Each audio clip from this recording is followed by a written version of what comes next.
yang saya minta pernyataan Yesus menghalalkan babi gitu Pak.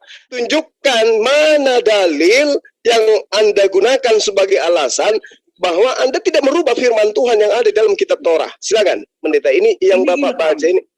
Ilham dari mana? Dari Tuhan lah. Dari mana Anda tahu bahwa ini ilham dari Tuhan? Yes, Bapak percaya imamat itu Tauratnya Musa? Enggak, Bapak jangan menghindar dari pertanyaan saya dengan balik bertanya seperti kitab Anda itu Anda tenteng perjanjian lama, perjanjian baru. Anda yang mengimani itu firman Tuhan. Berarti firman Tuhan di hadapan Anda satunya mengharamkan, firman Tuhan lagi satunya menghalalkan. Tidak mungkin dua-duanya benar, kecuali Tuhan Anda mabok di situ. Bukan, makanya kan sekarang jadi masalah bukan dalam keadaan terdesak, bukan dalam keadaan sukar, Anda memakannya, bahkan pengharamannya Anda hilangkan. Ini yang jadi masalah. Sebetulnya Bang Juma, masalahnya saya sudah jelaskan Pak. Kan Alkitab kan menjelaskannya. Anda lebih tahu pemikiran Tuhan daripada Tuhan itu sendiri berdasarkan data yang ada di kitab. Coba Anda sebutkan kepada saya apa dan di mana dalilnya tertulis penyebab babi itu diharamkan. Kan sudah saya baca tadi. Babi haram di dalam kitabnya agama Yahudi.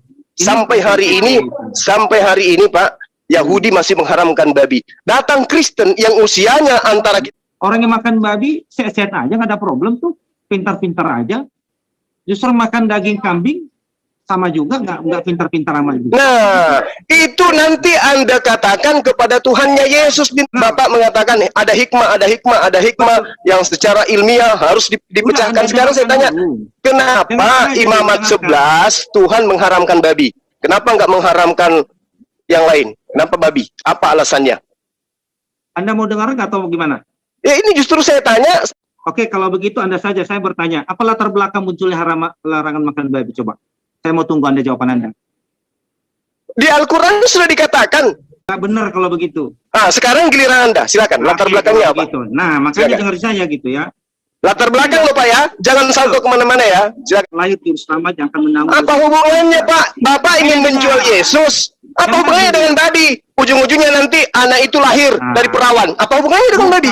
Makanya ini kan satu kesatuan yang utuh, saling menjelaskan. Anda kan tidak mau. Latar belakang Pak, latar belakang. Latar belakang babi haram.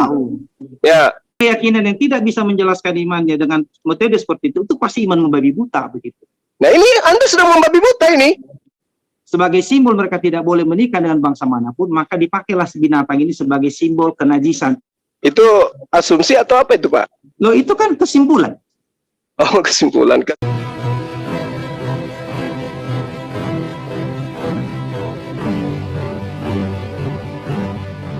Assalamualaikum warahmatullahi wabarakatuh. Alhamdulillahillazi hadana lihadza wa ma kunna linahtadiya laula an hadanallah.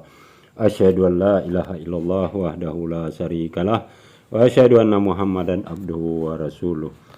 Puji syukur kehadirat Allah Subhanahu wa taala karena kita masih diberikan waktu dan kesempatan berjumpa kembali melalui channel Salam Satu Akidah. Semoga kita semua dirahmati Allah dan beri kekuatan serta keteguhan hati di dalam iman Islam untuk terus meningkatkan iman serta ketakwaan kita kepada Allah Subhanahu wa taala. Nah, pada kesempatan kali ini kita kembali akan mendengar ya sebuah diskusi yang cukup menarik untuk kita simak bersama, yaitu antara Ustadz Azuma dengan salah seorang pendeta dari pihak Kristen ya.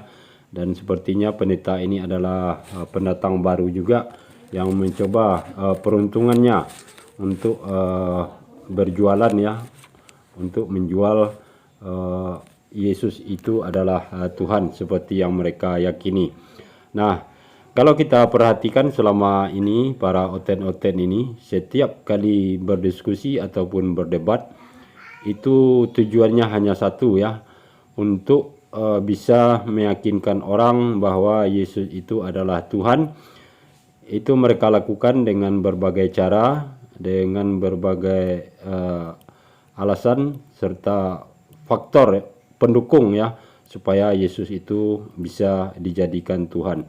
Nah, begitu juga di dalam diskusi kali ini dengan mengangkat topik perihal haram dan halal ya, khususnya untuk binatang yang bernama babi, karena kita tahu kita sebagai umat muslim, babi adalah makhluk hewan yang diharamkan oleh Allah Subhanahu wa taala, dan dasarnya sangat jelas ya, bisa kita lihat di surah Al-Baqarah ayat 173, begitu juga di surah Al-Maidah ayat 3 ya, yaitu tentang larangan atau haram memakan babi. Namun di sini pendeta yang berdiskusi dengan Ustadz Zuma ini justru dia mengatakan bahwa babi tersebut halal ya untuk dikonsumsi. Nah, sementara di dalam kitab yang dianggapnya kitab suci itu menyatakan bahwa babi adalah haram ya. Jadi artinya mereka menabrak ketentuan yang sudah tertulis di dalam kitab mereka sendiri. Nah, kemudian yang lebih lucunya lagi, si pendeta ini menghalalkan babi tersebut dengan dasar bahwa dahulu katanya sebelum kedatangan Yesus semua makanan tersebut memang diharamkan, artinya untuk menjaga kesucian sekaligus persiapan untuk kedatangan juru selamat. Nah, setelah datang Yesus atau sudah datangnya juru selamat, maka makanan tersebut kemudian dihalalkan. Nah, tentu hal ini sangat tidak masuk akal ya untuk dijadikan alasan bahwa perintah serta aturan yang sudah ditetapkan oleh Allah Subhanahu wa taala mereka dengan seenaknya merubah ya. Nah, berbeda halnya dengan kita di dalam Islam, sekali Tuhan menetapkan hukum maka itu akan berlaku selama-lamanya. Nah, bagaimana diskusi lengkapnya kita akan simak bersama ya.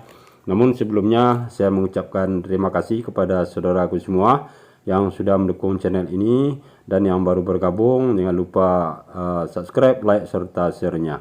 Oke, sekarang kita dengar terlebih dahulu bagaimana jalan diskusi ini, dan setelah selesai nanti saya akan coba mengomentarinya kembali. Selamat menyaksikan.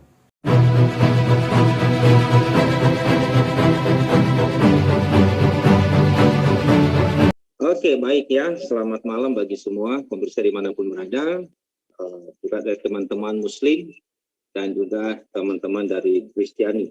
Jadi memang sengaja saya pilih ataupun kita sepakati masalah judul, mengapa ada hewan tertentu yang diharamkan, ya. Bukan fokus saja kepada babi sebetulnya, tetapi ada beberapa jenis hewan yang memang Alkitab sendiri itu larang, gitu ya. Dan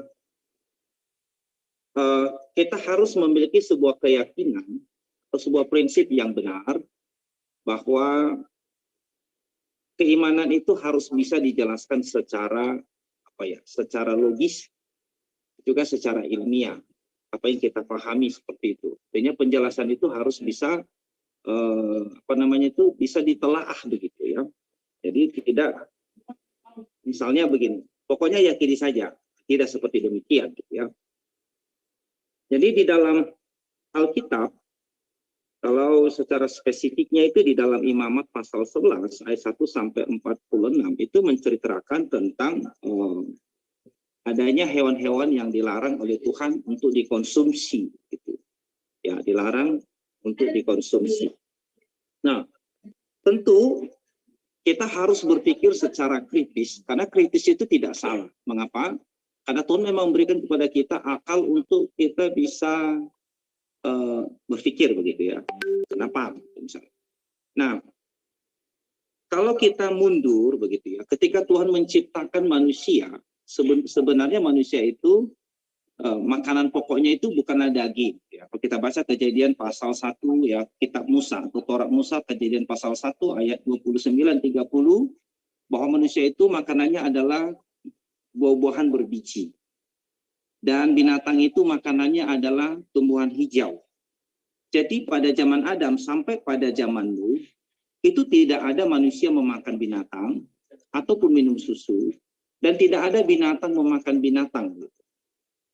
konsekuensi logikanya adalah bahwa binatang memiliki ukuran tubuh yang sangat besar dan usia manusia itu sampai 900 tahun. Tetapi setelah manusia mulai memakan daging dan hewan mulai memakan hewan, usia manusia menurun jadi 70 sekarang. Ya. Dan binatang tidak lagi seukuran binatang seperti zaman dahulu yang super jumbo. Ya. Dan perubahan itu terjadi ketika air bah melanda seluruh muka bumi, di mana Tuhan membuat sebuah ekosistem baru, sehingga muncullah namanya rantai makanan. Tentu Tuhan punya tujuan supaya binatang tidak mendominasi. Ya, artinya menjaga populasi ya, supaya ada keseimbangan gitu, antara satu dan yang lain, sehingga ada rantai makanan itu. Tetapi pada dasarnya ketika Tuhan menciptakan langit dan bumi, menciptakan manusia dan hewan, itu tidak mengkonsumsi daging. Ya. Manusia mulai memakan daging itu adalah setelah Nuh keluar dari Bahtera. Dan pada saat itu tidak ada satupun larangan memakan hewan tertentu. Di dalam Kejadian pasal 9 ayat 1 sampai ayat ketiga, Tuhan mengatakan kepada Nuh bahwa segala yang bergerak itu boleh dimakan. Jadi belum ada saat itu larangan memakan binatang tertentu. Larangan memakan binatang tertentu itu baru terjadi nanti itu sekitar 1000 tahun setelah zamannya Nuh. Tepatnya itu adalah pada zamannya Musa.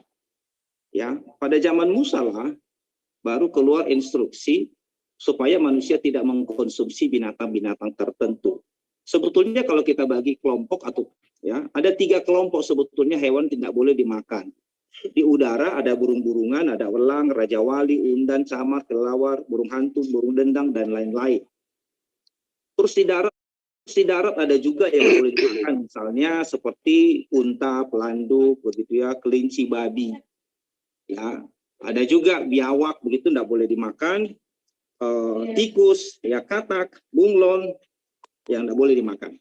Dan di dalam air, kelompok yang ketiga, yaitu ikan yang tidak bersisik dan juga siput. Tidak boleh dimakan. Muncul pertanyaan kita seperti ini. Mengapa larangan memakan hewan itu baru muncul pada zamannya Musa begitu? Kenapa itu tidak muncul pada zamannya Nuh begitu? Pada zaman Nuh Tuhan mengatakan segala yang bergerak itu boleh dimakan. Jadi tidak ada yang dilarang kecuali memakan darah kalau pada zaman Nuh. Nah, jadi kita harus memiliki sebuah preposisi yang benar ya, atau presuposisi atau anggapan dasar yang benar, atau kita katakanlah hipotesa begitu, bahwa Tuhan tidak mungkin mengeluarkan sebuah perintah tanpa ada maksud begitu. Ya, pasti ada maksudnya, ya. Baik, bismillahirrahmanirrahim. Assalamualaikum warahmatullahi wabarakatuh. Baik, sahabat dimanapun berada, dan juga saudara-saudara Kristen dimanapun berada, malam ini kita membahas tentang babi ya, haramnya babi dan kemudian halalnya babi dalam Islam dan juga dalam ajaran Kristen. Al-Quran menegaskan begini, di dalam surah Ar-Ra'd ayat 7, Bismillahirrahmanirrahim, walikulli qaumin hadi, dan bagi tiap-tiap kaum, bagi tiap-tiap umat ada kemudian orang yang memberi petunjuk.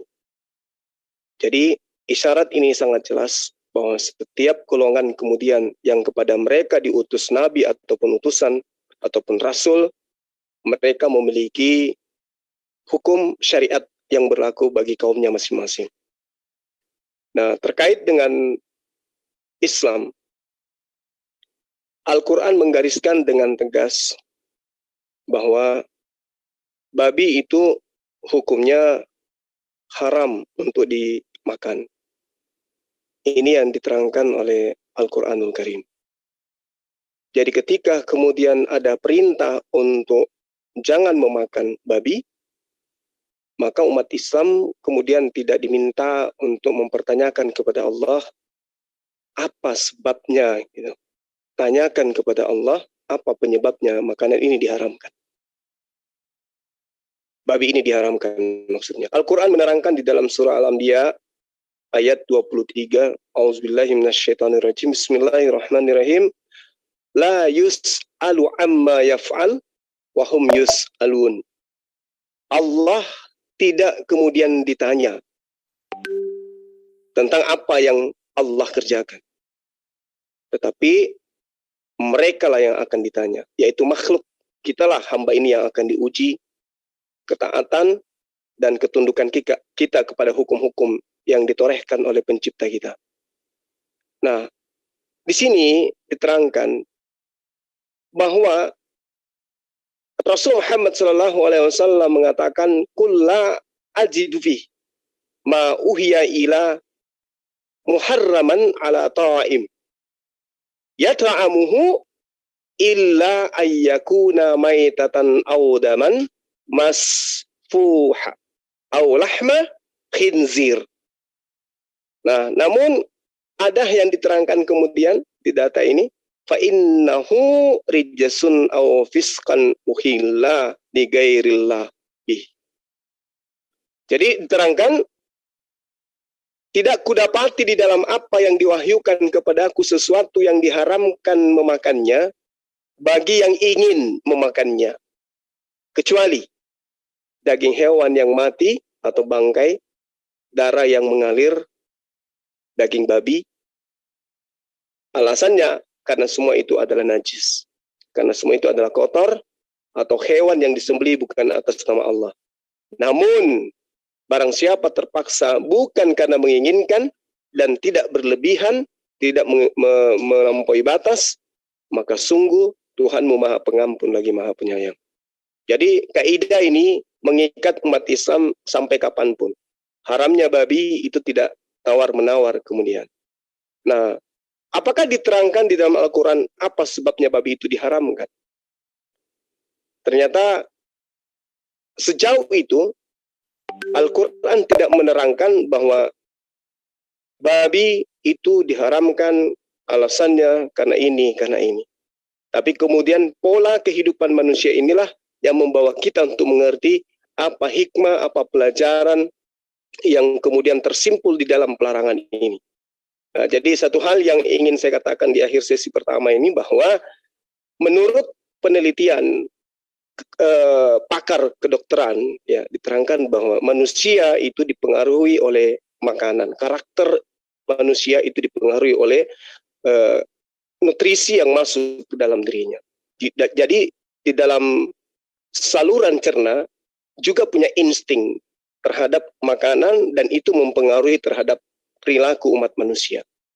Nah, saya kira ini awal yang ingin saya urai terkait dengan pengharaman babi. Sebelum lebih lanjut kita mengkaji lebih mendetail lagi. Silakan. Oke, baik. Jadi saya belum menanggapi dulu ya, tetapi saya masih melanjutkan penjelasan yang saya tadi tanggung ya, gantung begitu. Nah, jadi sebenarnya kalau kita mencari sebuah kebenaran, kita perlu memakai rumusan yang baku ya, yang dipakai secara umum untuk mencari sebuah kebenaran. Contoh misalnya begini, apa sih latar belakang munculnya larangan memakan hewan itu? Apa latar belakang munculnya larangan memakan babi? Ya kan? Kenapa? Karena memang babi itu diciptakan oleh Tuhan. Babi itu diciptakan oleh Tuhan. Tetapi kenapa kemudian itu diharamkan? Sama seperti saya katakan tadi, pada awalnya, pada dasarnya manusia diciptakan bukan untuk memakan binatang. Tetapi Tuhan mengizinkan manusia memakan binatang itu setelah stok makanan yang ada di muka bumi itu habis karena air bah. Maka Tuhan mengizinkan manusia memakan binatang dan binatang mulai memakan binatang, sehingga ada yang namanya kanibal. Ya. Lalu muncul berikutnya sebuah aturan dari Tuhan itu di dalam Imamat pasal yang ke-11, yaitu pada zaman Musa, di mana mereka dilarang memakan binatang tertentu. Sudah saya jelaskan itu ada ya. Di Imamat 11 itu kalau Anda membuka ada ya. Lalu kan kita bertanya begitu, kenapa pada zamannya Nuh semua boleh dimakan gitu. Lalu tiba-tiba sekitar 1000 tahun kemudian terjadi sebuah perubahan begitu. Apakah Tuhan itu tidak konsisten? Tentu kita tidak berani sampai ke sana. Karena Tuhan itu maha bijaksana, maha benar, maha suci adanya. Tentu ada alasan gitu ya. Ada alasan mengapa ia melarang. Sebenarnya dalam Alkitab itu tidak haram sebenarnya, tetapi lebih kepada unclean, gitu. Artinya tidak boleh dimakan. Gitu. Dimakan sebenarnya tidak mengakibatkan apa-apa. Ya, sama seperti katakan tadi oleh Pak Juma tadi, bahwa makanan yang kita konsumsi itu akan mempengaruhi karakter kita. Sama sekali tidak ya. Makanan itu tidak mempengaruhi karakter seseorang. Yang mempengaruhi karakter seseorang itu adalah pola pikirnya. Kalau pola pikirnya benar, doktrin yang diterimanya itu benar, maka karakternya akan baik. Jadi kalau dia punya doktrin bahwa dia harus mengasihi samanya manusia seperti diri sendiri, bahkan mengasihi musuhnya, maka dia punya karakter yang baik. Sekalipun dia misalnya makan makanan yang katakanlah vegetarian begitu, tidak otomatis dia akan menjadi lemah lembut. Tidak juga begitu ya. Jadi faktor makanan itu tidak menjadi penentu. Begitu. Nah, saya ingin jelaskan bahwa mengapa pada zaman Musa ada larangan memakan binatang tertentu. Sebetulnya tujuan Tuhan, kalau dalam penafsiran saya, tujuan Tuhan melarang memakan binatang tertentu itu adalah simbol sebetulnya. Simbologi di mana mereka tidak boleh menikah dengan bangsa lain. Sebab Tuhan telah berjanji kepada Abraham, nenek moyang mereka, bahwasanya keturunan Abraham ini akan menjadi bangsa yang besar. Dan itu terbukti. Dan dari keturunan Abraham ini nanti bangsa-bangsa di muka bumi akan diberkati. Yaitu berkat rohani. Maksudnya adalah bahwa nanti juru selamat itu akan lahir dari keturunan bangsa Israel. Sang juru selamat yang dijanjikan kepada Adam. Ketika Adam jatuh dalam dosa, maka sejak itulah Sang Pencipta berjanji akan mengutus juru selamat yang akan menggantikan Adam dan keturunannya dihukum di neraka. Itulah sebabnya muncul namanya penyembelihan hewan korban di atas mezbah. Ya, kalau kita misalnya membaca di dalam Taurat, di mana Habel mempersembahkan hewan korban, sementara Kain itu mempersembahkan buah-buahan yang tidak menggambarkan pengorbanan juru selamat yang akan datang. Ya, jadi kedatangan sang juru selamat itu terus itu dikawal sampai kepada bangsa Israel itu muncul. Ya, ketika bangsa Israel keluar dari Mesir, maka mereka ditabiskan menjadi sebuah bangsa atau bangsa pilihan untuk menghadirkan juru selamat dalam keadaannya sebagai manusia. Jadi untuk menjaga kemurnian keturunan dari Abraham sampai kepada kedatangan juru selamat, bangsa Israel dilarang menikah dengan bangsa lain. Tuhan tidak mau mereka itu tercemari atau terkontaminasi dengan keyakinan bangsa-bangsa sekitar mereka yang menyembah berhala, begitu ya. Nah, jadi mereka dilarang menikah begitu. Jadi binatang yang dilarang itu tadi seperti burung-burung di udara, elang, raja wali, macam-macam itu adalah simbol bahwa mereka tidak boleh menikah dengan bangsa lain sekalipun itu raja. Pangeran tidak boleh, supaya nanti iman mereka tidak terkamiri begitu. Mereka juga tidak boleh menikah dengan bangsa lain sekalipun strata sosialnya sama, gitu, selevel begitu. Tidak boleh juga. Disimbolkan itu dengan babi, unta, keledai, kelinci dan lain-lain. Dan mereka juga tidak boleh. Oke, waktu habis. Iya. Oke, baik. Jadi kalau tadi kita mendengarkan dari saudara kita mengatakan bahwa makanan itu tidak mempengaruhi karakter manusia, saya kira itu keliru ya. Karena hasil penelitian dari berbagai universitas, jangan di luar negeri, di Indonesia kita ini aja, itu memberikan kesimpulan akhir bahwa konsumsi makanan yang kita konsumsi itu memberikan sumbangsi terhadap karakter manusia. Ya. Begitu konsentrasinya ya keilmuan ini, sehingga hal ini diurai berdasarkan dengan hasil penelitian mereka bahwa perubahan yang ada pada proses makanan yang dikonsumsi itu juga berdampak kepada karakter yang mengonsumsi makanan tersebut.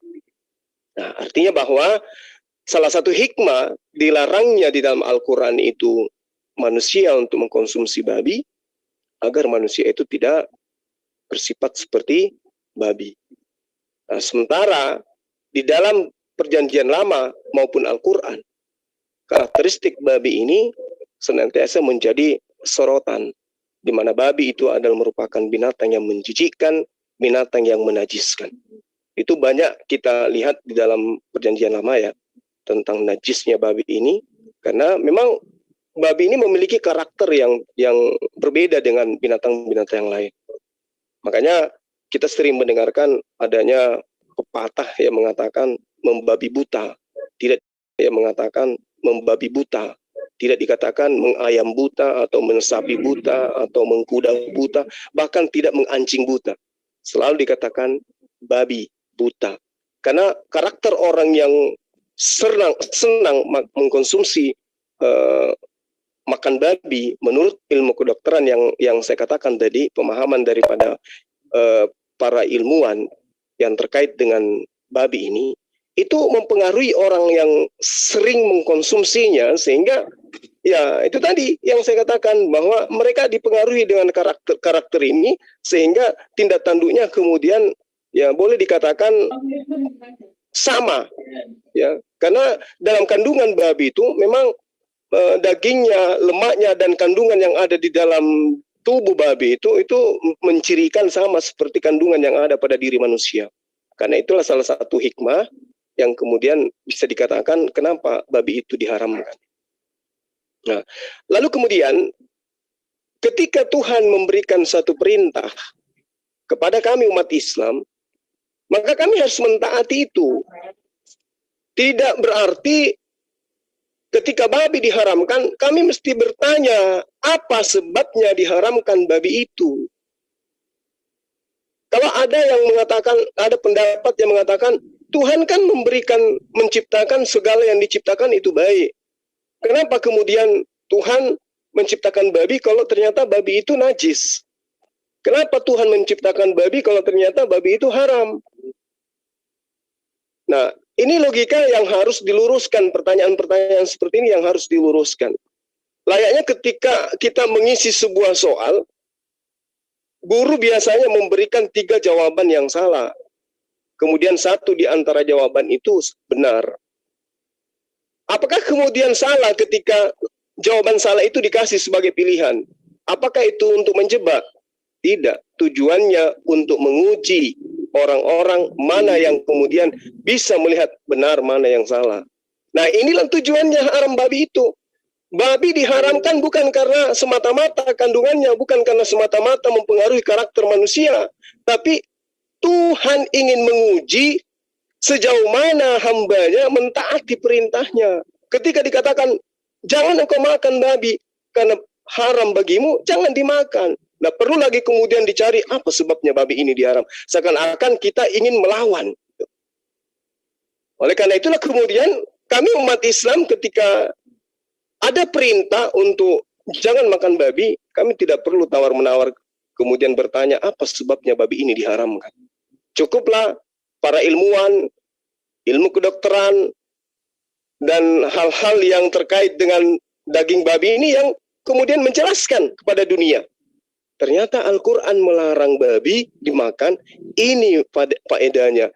Ini ternyata yang harus dihindari dari babi itu. Dan saya rasa itu bukan rahasia lagi. Ya, Kristen juga tahu kandungan di dalam babi itu seperti apa. Silakan. Oke, sudah habis waktu ya. Oh iya. Silakan ditanggapi oleh Pak Pendeta Are. Oh iya, tadi saya masih lanjut tadi tanggung gitu ya. Nah, jadi sebetulnya larangan memakan hewan tertentu sekali lagi itu dimulai pada zamannya Musa ya. Tujuannya adalah untuk melarang mereka menikah dengan bangsa lain. Ya, sekalipun itu raja, mereka tidak boleh menikah.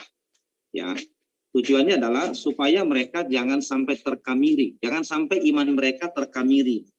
Karena Tuhan menginginkan supaya janji kedatangan juru selamat melalui Abraham itu harus terjaga.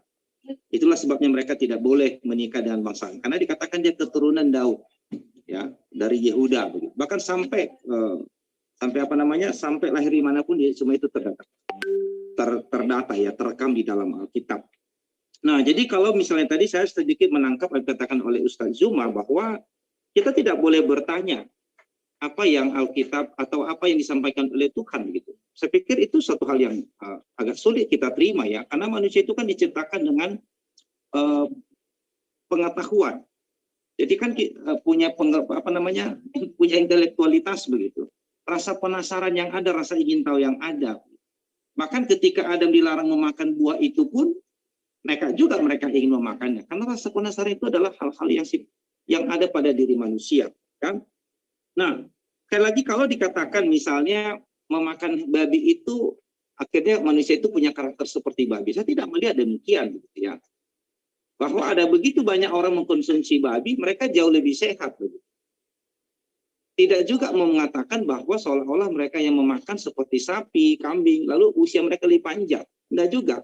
Coba kita fair, di Tiongkok sana itu mengkonsumsi babi hampir setiap hari. Tapi usia nenek moyang mereka sampai ratusan. Sementara di Arab yang mengkonsumsi sapi misalnya begitu, usianya tidak menyamai orang-orang yang ada di Tiongkok begitu.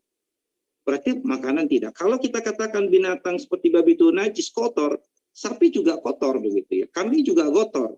Bahkan sapi itu punya penyakit yang bisa menularkan pada manusia, disebut namanya itu zoonosis. Ya. Zoonosis itu berarti penyakit yang bisa ditularkan kepada manusia atau dari manusia kepada binatang.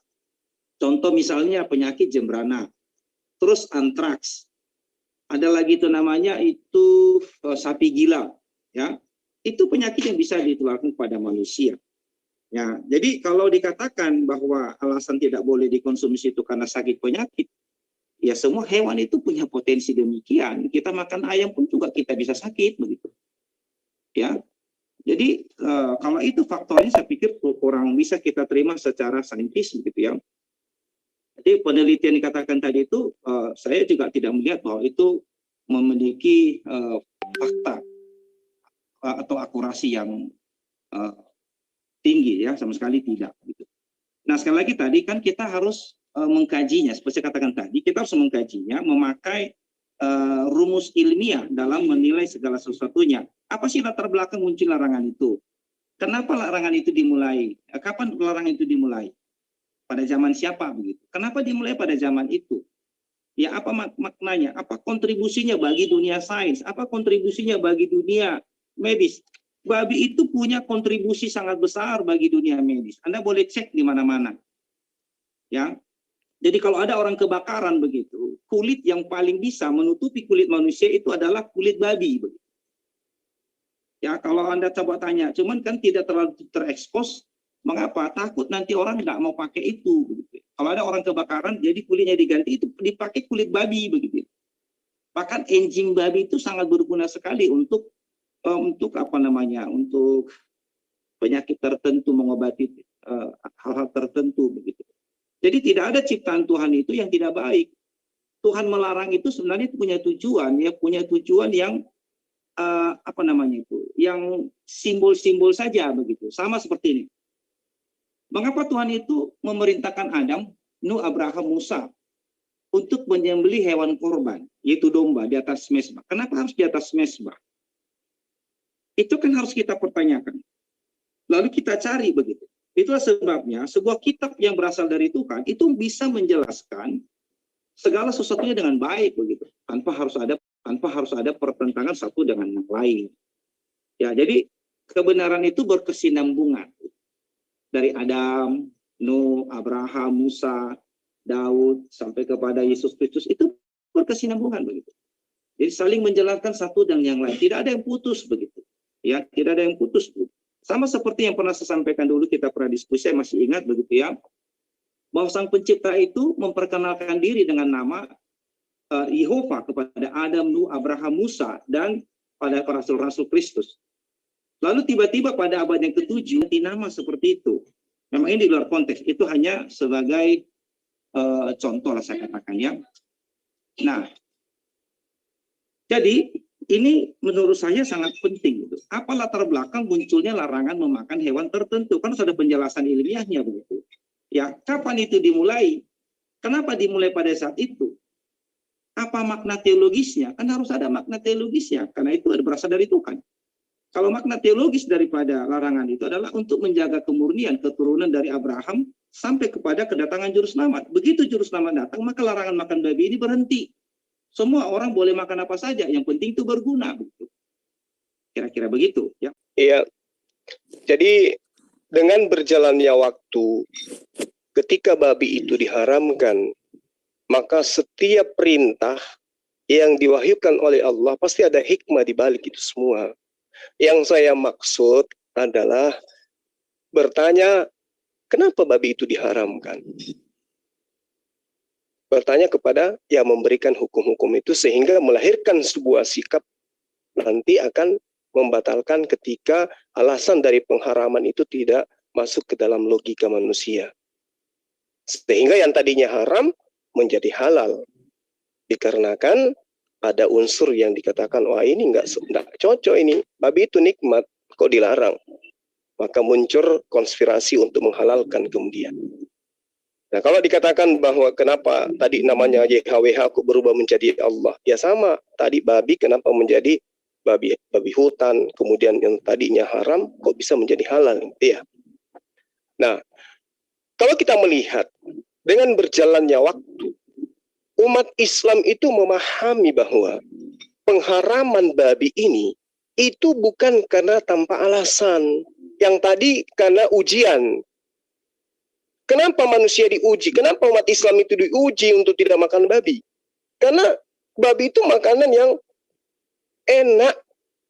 Menurut hasil penelitian ilmuwan, bahwa dagingnya, lemaknya, semuanya itu adalah kandungan yang dibutuhkan oleh tubuh manusia. Tapi ada negatifnya gitu. Nah, kalau kita melihat bahwa karakter yang dititipkan pada diri babi ini, dia ini adalah salah satu binatang yang kita katakan binatang yang paling bodoh, aku bilang.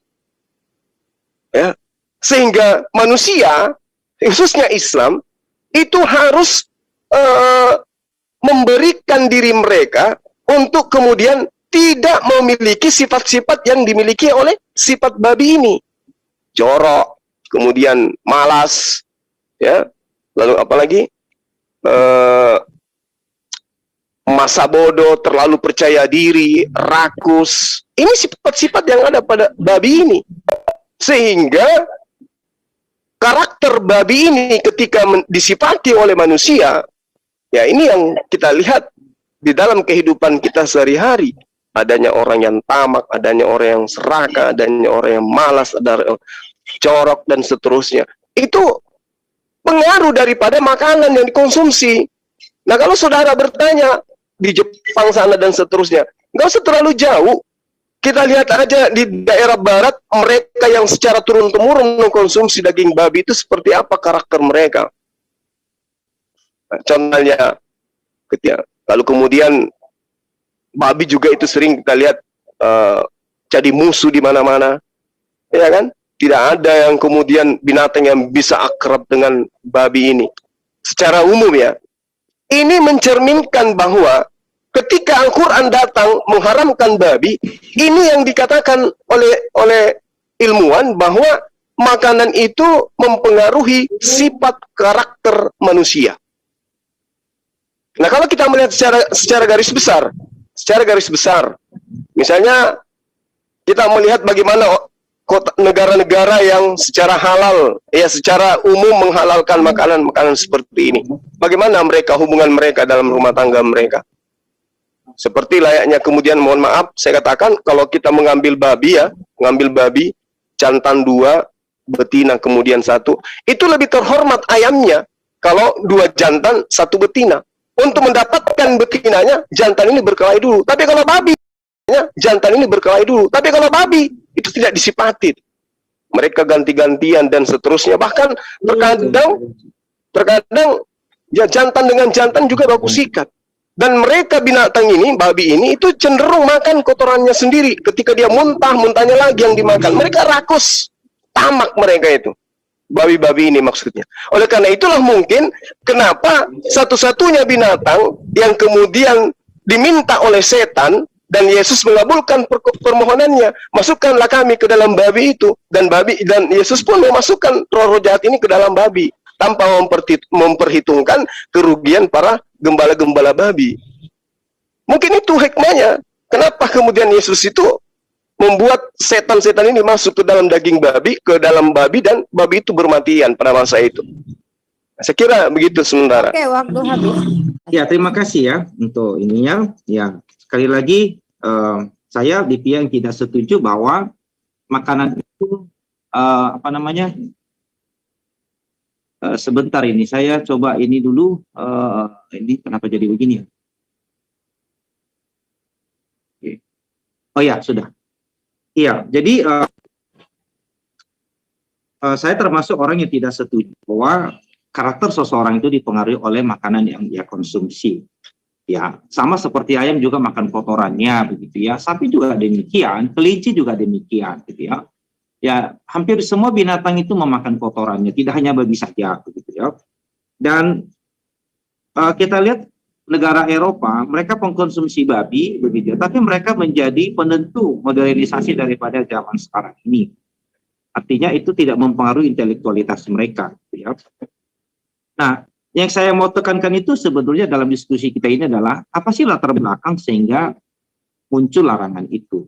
Ya, makanya tadi saya jelaskan muncul larangan itu adalah Tuhan telah berjanji kepada Adam, Nuh, Abraham bahwa nanti juru selamat akan datang. Secara khusus kepada yang namanya Abraham, bahwa nanti juru selamat akan lahir dari keturunannya, yaitu dari bangsa Israel. Maka dilarang mereka untuk menikah dengan bangsa lain. Sebagai simbol larangan itu, maka adalah binatang-binatang yang tidak boleh dikonsumsi. Dan Alkitab menjelaskan ini dalam Kisah Para Rasul pasal 10 ayat 34 sampai ayat 35, di mana Petrus yang adalah orang Israel asli yang sekian tahun, ya sudah ribuan tahun mereka tidak mengkonsumsi binatang-binatang tersebut, baru mengerti, baru memahami kenapa Tuhan melarang. Oh, ternyata tujuannya adalah supaya mereka tidak menikah dengan bangsa lain, supaya iman mereka itu tidak sampai terkamiri menjadi penyembah berhala. Itulah sebabnya setelah juru selamat datang menggenapi semua ibadah simbolik dalam perjanjian lama, maka larangan itu otomatis berhenti. Sama seperti domba korban. Domba korban itu adalah gambaran pengorbanan sang juru selamat yang akan datang. Darah yang dilarang dimakan itu adalah simbol darah juru selamat yang akan tercurah untuk pengampunan dosa manusia. Ya, sunat, bahwa juru selamat itu akan lahir dari keturunan Abraham, makanya muncul sunat, ya, dan makanan haram dan seterusnya. Ini adalah ibadah simbolik yang menuntun manusia sampai kepada kedatangan juru selamat. Begitu juru selamat datang, maka semua aturan ini berhenti. Itulah sebabnya Tuhan Yesus Kristus berkata, aku datang bukan meniadakan hukum Taurat, tetapi datang untuk menggenapi. Menggenapi yang mana? Potong domba, darah yang tercurah, sunat, sabat, dan larangan memakan binatang tertentu, itu semua digenapi. Paskah itu sudah digenapi oleh sang juru selamat. Karena itu sudah digenapi, maka tidak boleh lagi dilakukan, gitu ya. Nah, jadi kalau kita bicara masalah daging, ya, ada yang negatif, ada yang positif, ya semua begitu, ya, tidak hanya babi saja, begitu ya. Kita kebanyakan makan daging ayam, kalau di kampung kami sini itu namanya daging ayam sioto. Kenapa dibilang ayam sioto? Dia karena ayam ini dianggap ayam bodoh begitu. Apakah gara-gara makan ayam sioto lalu kita menjadi otot atau jadi bodoh? Kan tidak sama sekali. Ya, makanan itu tidak mempengaruhi kecerdasan seseorang. Tapi kalau itu mendatangkan penyakit, ya semua jenis makanan mendatangkan penyakit kalau itu berlebihan. Ya. Nah, jadi kalau diskusi kita misalnya seperti ini, memakai rumusan yang sama misalnya gitu, apa sih kontribusinya begitu ya? Sementara kan kita tahu bahwa babi itu Tuhan ciptakan. Yang menjadi pertanyaan saya adalah bahwa di dalam Alkitab kami, yaitu Taurat Musa, di mana Tuhan melarang bangsa Israel memakan onta begitu. Tetapi mengapa di Islam itu malah justru dihalalkan seperti itu, dibolehkan begitu ya. Nah, itu mungkin aja jadi pertanyaan lah. Tetapi sekali lagi bahwasanya larangan memakan binatang itu hanya simbologi saja. Simbol larangan untuk menikah dengan bangsa lain. Larangan terhadap bangsa Israel untuk menikah dengan bangsa lain. Sampai juru selamat datang. Begitu juru selamat datang, maka larangan ini dicabut, tidak lagi diberlakukan. Maksud saya adalah harus ada penjelasan yang logis, yang kronologis begitu, ya. Dan dia berkesinambungan gitu. Dari Adam, Nuh, Abraham terus berlanjut sampai semuanya ada penjelasan seperti itu. Kenapa? Untuk apa? Apa maknanya? Gitu, ya. Kira-kira seperti itu. Baik. Jadi di Islam ketika datang perintah untuk jangan makan babi, maka kami umat Islam kemudian mentaati itu. Jangan makan babi, ya tidak makan babi kita. Rasul Muhammad SAW melalui pewahyuan Al-Quran diterangkan bahwa katakanlah wahai Muhammad, kul la ajidu fi ma uhiya ilayya muharramah. Jadi tidak kudapati di dalam apa yang diwahyukan kepadaku sesuatu yang diharamkan memakannya bagi yang ingin memakannya. Jadi di Islam itu begitu. Tidak ada kemudian perintah Allah kepada baginda Rasulullah Muhammad SAW untuk mengharamkan onta. Tidak ada.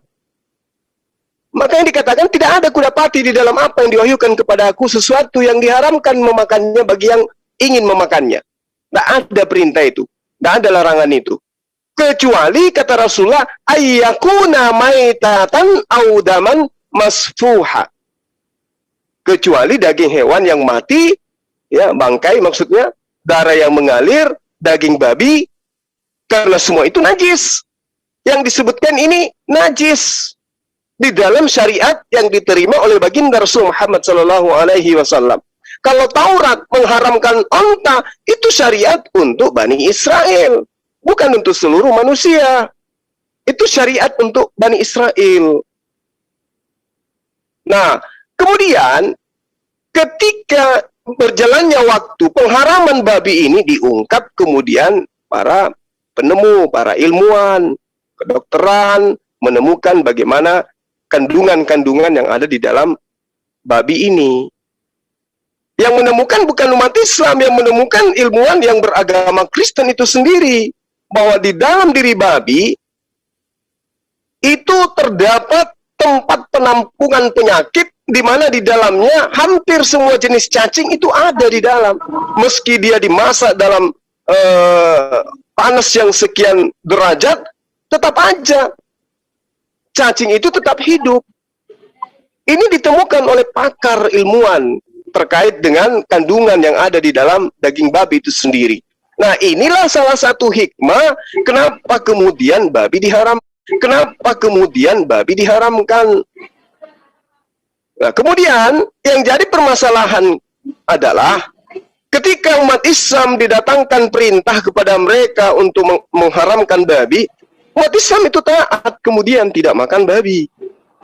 Nah, yang jadi masalah di sini adalah teman-teman Kristen yang mengaku mengikuti Yesus, yang mengaku taat kepada Yesus, yang mengaku mereka adalah pelanjut tongkat estafet ajaran Yesus. Tapi faktanya kemudian menjajakan Yesus sebagai juru selamat demi untuk menghalalkan babi ini. Di mana babi ini justru adalah makanan yang diharamkan bagi Yesus dan orang-orang Israel. Bahkan kalau kita melihat di dalam kitabnya Bani Israel itu sangat jelas, ya, berlaku setialah terhadap perintah, ketetapan, dan hukum-hukumku. Bahkan Yesus mengatakan kalau kau ingin memperoleh hidup, maka turuti segala perintah Tuhan. Salah satu perintah Tuhan, Imamat 11 tadi. Jangan engkau makan babi, karena itu haram bagimu. Kalau mau hidup, taati itu. Itu yang harus ditaati. Tapi permasalahan yang kita lihat di lapangan sekarang adalah pembenaran terhadap daging babi dimakan ini.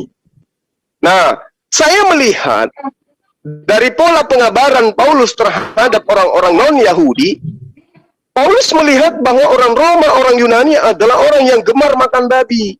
Sehingga dia pun menghalalkan itu. Karena kalau haram babi tetap dilanjutkan untuk diajarkan kepada Romawi dan Yunani, mustahil mereka mau menerima ajaran Paulus, mustahil.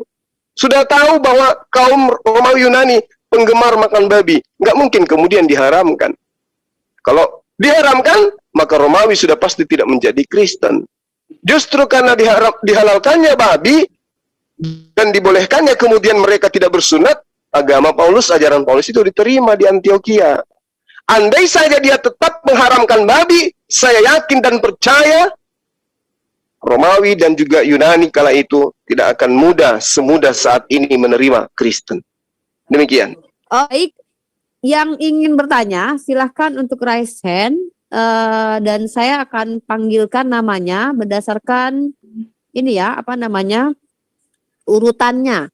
Nah, silakan buat teman-teman yang ada di Zoom yang ingin bertanya baik dari pihak Kristen ataupun pihak Muslim ya, bertanya silang ya. Pihak Kristen bertanya kepada Bang Duma, pihak Muslim bertanya kepada Pak Pendeta Ray. Sorry kalau saya salah sebut ya. Ya. Silakan untuk raise hand. Saya belum melihat ada yang raise hand ya, belum satu pun kecuali MDM ya, dari pihak Muslim. Mungkin sambil menunggu yang lain teman-teman Kristen ataupun Muslim bertanya, saya sapa dulu, sudah ada 2 yang raise hand. Baik, saya sapa dulu Bang dari pihak Muslim ini MDM. Silakan MDM untuk bertanya kepada Pendeta Ari 1 pertanyaan. MDM timer Uni. Oh, MDM. Nanti kalau dari pihak ini deh, dari pihak teman Kristen agak kurang, Ya. biar 1 pertanyaan aja, biar kami Oke, TikTok. boleh. Oke, baik. Iya. Bagus. Karena tugas untuk menyampaikan edukasi itu saya dengan saudara siap. kita dari Kristen. Oke, siap. Oke, yang saya sudah lihat di sini ada Budiman Susanto. Silakan buka mic-nya. Silakan di Muslim apa Kristen ini? Mohon maaf. Pak Budiman Susanto. Selamat Pak malam, Budiman Susanto. Selamat malam, silakan dari pihak Muslim atau pihak Kristen ya? pihak Kristen Kak Rifa. Oke, Pak Budiman silakan bertanya kepada Bang Duma sekali pertanyaan tanpa boleh menyanggah ya. Sekali pertanyaan saja karena nanti akan ada sesi TikTok antara Pak Pendeta Are dengan Bang Duma. Monggo. Ya, selamat malam Bang Juma. Malam Bang. Silakan. Nah, saya mau bertanya tentang makanan khususnya binatang haram, terutama babi ya. Ya. Itu sampai kapan diharamkan oleh Allah? Nah, demikian pertanyaan saya. Terima kasih Bang Juma. Ya, baik. Jadi syariat Islam itu berlaku sampai selama-lamanya. Sampai kiamat ini datang, syariat Islam itu kudu wajib ya dilaksanakan oleh pemeluknya. Jadi tidak ada pembatasan kemudian bahwa nanti setelahnya babi itu menjadi halal gitu. Nah, namun ketika saudara bertanya yang dimaksud pengharaman babi ini adalah ada kondisi di mana babi itu halal, itu ada di dalam Al-Quran. Ya. Diterangkan pamanit turrah gaira bagin wala adin fa inna rabbaka ghafurur rahim. Tetapi apabila terpaksa, bukan karena menginginkan, bukan karena memang sengaja, maka Tuhan mengampuni. Orang bisa melakukan, orang bisa kemudian makan babi secukupnya. Nah, di dalam ayat ini, di Al-Quran Al-An'am ayat 145 ya, di situ ada kata utur artinya kata ini berasal dari kata darar yang artinya bahaya atau kerugian atau musibah atau mudarat, atau kata adarrah yadurru membahayakan, mendatangkan mudarat dan seterusnya, atau kata darrah dari kata yang diambil dari ayat yang tadi ya, pamanit turra gairah, maka Allah mengizinkan karena posisi atau kondisi manusia pada saat itu lagi dalam keadaan bahaya, dalam keadaan sengsara, dalam keadaan kesulitan, kemalangan, ya, dalam keadaan yang benar-benar merugi, tidak ada sedikit pun makanan, dan kalau dia tidak memakannya, maka jelas orang ini meninggal. Maka jelas orang ini meninggal. Dan yang ada hanya daging babi pada masa itu, maka boleh mengkonsumsi, tetapi secukupnya. Bukan untuk kemudian berleha-leha sampai kenyang dan seterusnya. Karena di situ diterangkan Tuhanmu Maha Pengampun, Maha Penyayang. Diharamkan bagimu, tetapi barang siapa terpaksa dalam keadaan terdesak, dalam keadaan bahaya, kalau tidak ada kesempatan, kalau mereka tidak mengkonsumsinya, maka dia berada pada posisi sangat mengkhawatirkan, mungkin kalau bahasa kita itu koma atau meninggal, maka boleh dia mengkonsumsi daging tersebut. Itu pengecualian. Tapi statusnya, kalau Anda bertanya sampai kapan haram, tetap haram. cuman dosanya diampuni. Makanya Allah mengatakan wala adi fa innallaha rabbaka ghafurur rahim. Berarti tetap dosa namun Allah mengampuni karena itu pengecualian. Demikian. Oke, itu tadi ya dari pihak Muslim saya sudah lihat sepertinya ada yang raise hand. Pak Ersajo, silakan bertanya. Ini pihak Muslim ya, sepertinya ya. Silakan untuk bertanya kepada pihak Kristen. Oke, terima kasih. Gini, tadi itu saya tergelitik gini. Kan semua jawabannya kan kelihatannya dirasionalkan ya sama pendeta itu. Nah, sebenarnya arah perintah larangan itu kalau di Bang Zuma di Muslim ya, itu sebatas kita ini patuh apa tidak. Ada hal yang menggelitik, kalau semua dirasionalkan, Nabi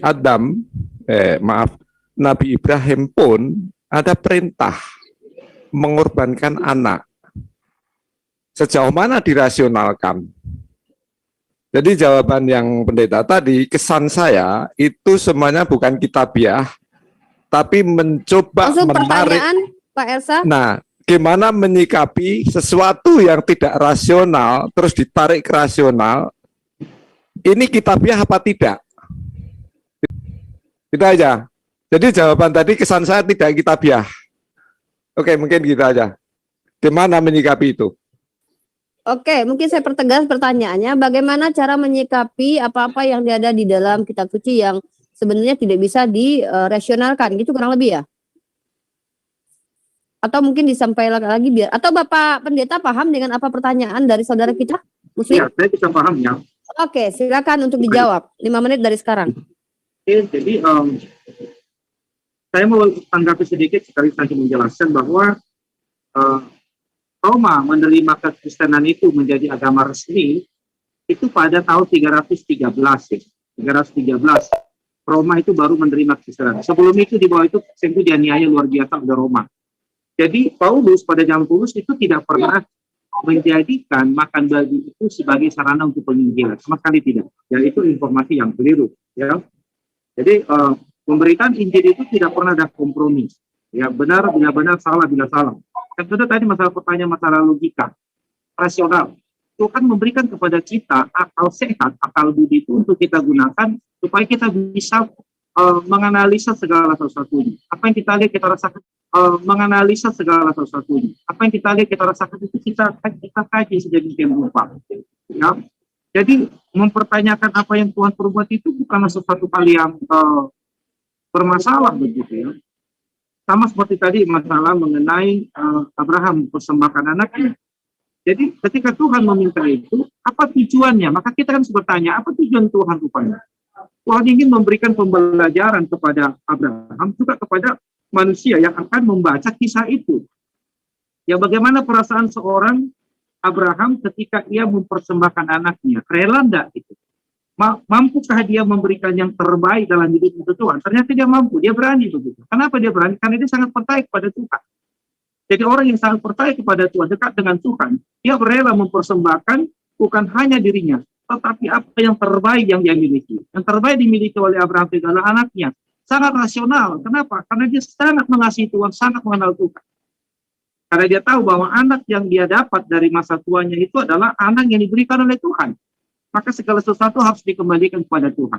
Sehingga kemudian Tuhan mengatakan, Abraham jangan potong, jangan sembelih anak itu. Aku tahu sekarang kau betul-betul setia kepada aku. Itu adalah ujian imannya. Tuhan memang tidak bermaksud untuk memotong anaknya, tapi untuk menguji. Ya, kalau itu pertanyaannya. Jadi, kebenaran itu harus bisa diterima oleh akal budi kita, akal sehat kita. Kalau tidak bisa diterima akal sehat kita, itu bukan kebenaran begitu ya. Sama seperti tadi misalnya, yang kalau babi diharamkan sampai kapanpun, tapi dalam kondisi tertentu boleh.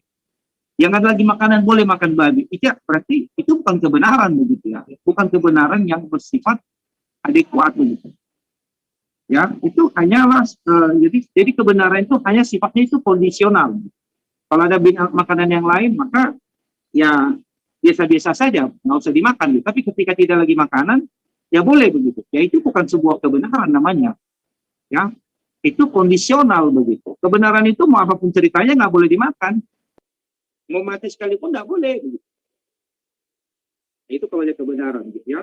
Jadi logikanya adalah bahwa kalau Tuhan memberikan perintah itu pasti ada sebab musabab, ada tujuan. Ya, kalau saya katakan tadi ada latar belakang yang jelas begitu. Ya, baru ada makna teologi di balik larangan itu atau perintah tersebut. Jadi kalau tidak pakai logika, wah ini bahaya begitu. Ya, itu tidak tidak bertentangan dengan iman kita. Ya, karena iman itu, komposisi iman itu ada 3. Adanya pengenalan atau pengertian, adanya perasaan, dan ada kehendak. Ketiga-tiganya ini harus bekerja sama untuk menghasilkan sebuah iman yang benar. Jadi kalau orang itu mengimani sesuatu yang dia tidak mengerti, itu namanya iman membagi buta. Ya, jadi kita mengimani sesuatu itu harus kita mengerti dengan baik. Kenapa, bagaimana, apa, siapa, seperti apa. Jadi kita dalam membaca yang dikatakan sebagai firman Tuhan harus kita gaji benar. Ya, jadi kalau kitab itu tidak menyajikan jawabannya, maka kita khawatir itu kita bukan datang dari Tuhan. Berarti kitab itu tidak memenuhi kualifikasi sebagai kitab yang dilakukan oleh si pemilik alam semesta ini, si pemilik kebenaran. Maka kita harus, ya, itu kalau kebenaran dari Tuhan, ya tidak ada kompromi ya begitu. Kalau memang nggak boleh, ya nggak waktu boleh. habis. Terima kasih buat Pak Pendeta Ari ya. Poin yang saya tangkap tadi Pak Pendeta Ari menyatakan bahwa kebenaran itu tidak boleh kompromi. Mungkin bisa jadi nanti ditanggapi oleh Bang Zuma ataupun Bang Zuma ingin menanggapi argumentasi lain ya. Oke, masih ini terakhir ya. Sebelum kita masuk ke ranah closing statement, ini adalah sesi yang sangat menarik untuk disimak, yaitu sesi TikTok ya antara Bang Zuma dengan Pak Pendeta Ari. Tetapi saya mohon maaf masih belum fasih dengan sistem TikTok ini. Apakah waktunya langsung berjalan begitu saja atau bagaimana? Penyelenggara silakan dijelaskan dulu agar saya tidak salah dalam mengambil langkah untuk mempersilakan kedua narasumber untuk TikTok. Silakan. Pihak dari M3. Oke, Uni. Berjalan aja mungkin 30 menit atau 40 menit. Oke, 30 menit ya. Oke, Ya, dan saya hanya punya waktu 30 menit lagi ya. Oke, kalau begitu 30 menit aja. ini Ya. kita gunakan berarti 5 menit closing statement nanti berarti 20 menit bisanya itu Bang Yan, karena 5 menit nanti untuk closing statement dan 20 menit dipakai untuk TikTok. Gimana Bang Zuma dengan Pak Pendeta Ari? Iya. Oke, siapkan waktu 20 menit. Ini time buat TikTok. Siapa yang mau maju berargumentasi silakan. Saya berlepas diri ya. Saya tidak akan ikut campur dalam ranah TikTok ini sebagai moderator. Tetapi kecuali ada sesuatu yang memang harus saya ikut campur ya, Pak Pendeta. Mungkin begini ya, saya boleh kasih masukan. Mungkin masih ada partisan kita yang mau bertanya. Supaya mereka juga tidak merasa dirugikan nonton, tapi mereka ada pertanyaan tapi kita tidak tersalurkan. Yang saya lihat di sini, saya tadi sudah tawarkan kepada partisipan jika bertanya silakan raise hand. Saya belum melihat satupun raise hand, makanya saya akhiri partisipan bertanya. Ya, dan saya juga memahami kondisi dari para narasumber yang time ya, waktu juga. Maka tadi karena Pak Pendeta sudah bilang hanya punya waktu 30 menit dan 5 menit atau 10 menit untuk closing statement untuk kedua narasumber, maka 20 menit tersisa untuk sesi TikTok ya. Dimana saya katakan sekali lagi saya tidak ikut campur dalam ranah ini dan saya merasa kita sudah cukup dewasa, dan ketika memang sewaktu-waktu harus dibutuhkan saya turun, maka saya akan turun tangan untuk melerai jikalau ya, saya harapkan tidak terjadi hal-hal yang tidak kondusif. Baik, kepada Bang Zuma dan Pak Pendeta Ari, silahkan 20 menit dipakai waktunya untuk sesi TikTok dari sekarang. Ya, baik. Saya sikapi yang terakhir, pernyataan terakhir bahwasanya ketika diharamkan kemudian menjadi halal pada kesempatan tertentu, maka itu bukan firman Tuhan menurut Pak Pendeta. Ini sangat menarik, Pak. Ketika kemudian hukum Taurat itu dinyatakan di dalam kitabnya Bani Israel, Ulangan, Yeskil, ya, dan beberapa kitab yang mereka katakan sebagai kitab Nabi, bahwa hukum Tuhan itu kekal adanya. Lalu kenapa kemudian di dalam agama Anda bukan hanya kondisional, tapi semuanya dihapuskan? Efesus 2 nomor 15, yang tadinya terkutuk orang yang tidak melaksanakan dengan perbuatan tentang babi ini, kemudian berubah menjadi halal di agama Anda. Tolong tunjukkan kepada saya dalil apa yang Anda gunakan untuk menghalalkan babi di dalam perjanjian baru. Silakan. Jadi siapa yang memberikan undang-undang, aturan, maka dia berhak untuk merevisinya. Itu logikanya di situ. Kalau Tuhan yang memberikan aturan, maka Tuhan yang boleh mengubah aturan itu. Ya. Nah, kalau kita lihat dalam perspektif kami Alkitab ini, ya perjanjian lama, perjanjian baru adalah satu paket. Itu sama-sama diilhami. Yesus itu adalah Allah yang menjadi manusia. Dia yang memberikan larangan untuk tidak boleh memakan itu, tapi dia sendiri yang akan mencabutnya. Kalau kita baca di dalam Markus pasal yang ke-7, ya saya bacakan kepada Markus pasal yang ke-7 ayat 18 hingga yang seterusnya dikatakan begini, maka jawabnya, apakah kamu juga tidak dapat memahaminya? Tidak tahukah kamu bahwa segala sesuatu dari luar yang masuk ke dalam seseorang tidak dapat menajiskannya? Karena bukan masuk ke dalam hati, tetapi ke dalam perutnya, lalu dibuang di jambat. Dengan demikian dia menyatakan semua makanan halal. Katanya lagi, apa yang keluar dari seorang itulah yang menajiskannya. Sebab dari dalam terusnya. Pak Pendeta, mohon maaf, yang saya minta pernyataan Yesus menghalalkan babi gitu Pak. Karena di dalam kitab Mazmur 119 nomor 21, engkau menghardi orang-orang yang kurang ajar. Terkutuklah orang yang menyimpang dari perintah-perintahmu. Perintah-perintahmu yang dimaksud di sini adalah perintah daripada Hasem. Di mana ketika Yesus itu datang Pak, sebagai manusia, dia tunduk kepada aturan mainnya Tuhan. Nah sekarang ketika dia mengatakan hidup itu adalah engkau taat kepada perintah, segala perintah Tuhan, lantas kemudian Anda menggunakan kitab Markus, di mana Yesus sendiri tidak pernah bertemu dengan Markus, yang menceritakan kemudian kepada Anda tentang penghalalan babi. Muatan ini, coba Anda lihat, perikopnya bercerita tentang apa? Pengharaman babi atau karena murid-murid Yesus makan tanpa cuci tangan? Itu loh Pak, maka saya minta kepada Bapak, tunjukkan mana dalil yang Anda gunakan sebagai alasan bahwa Anda tidak merubah firman Tuhan yang ada dalam kitab Torah. Silakan. Ya, bisa kita lihat di dalam Kisah Para Rasul pasal yang ini, di dalam pasal yang ke-10, ya, itu dalam ilham Tuhan kepada Petrus, dalam Kisah Para Rasul pasal 10 ayat yang ke-13 sampai 15, ya, kedengaranlah olehnya suatu suara yang berkata, bangunlah hai Petrus, sembelilah dan makanlah. Tetapi Petrus menjawab, tidak Tuhan, tidak, sebab aku belum pernah makan sesuatu yang haram, yang tidak tahir.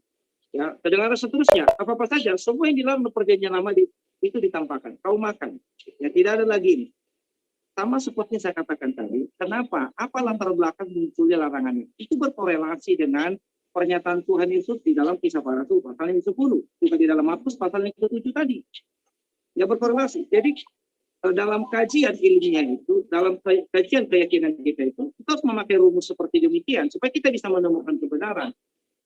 Apa latar belakang muncul larangan itu? Kapan itu dimulai? Ya kan? Kenapa dimulai pada zaman itu? Apa maknanya? Apa kontribusinya? Itu semua harus bisa terjawab dengan baik supaya kita bisa mendapatkan sebuah jawaban yang benar dan yang bisa diterima oleh akal gitu. Iya, Ya. baik, makasih. Yang Anda suguhkan kemudian ini adalah cerita kisah para rasul apostolos yang Anda imani. Kedengaranlah olehnya suatu suara yang berkata, ini suara siapa?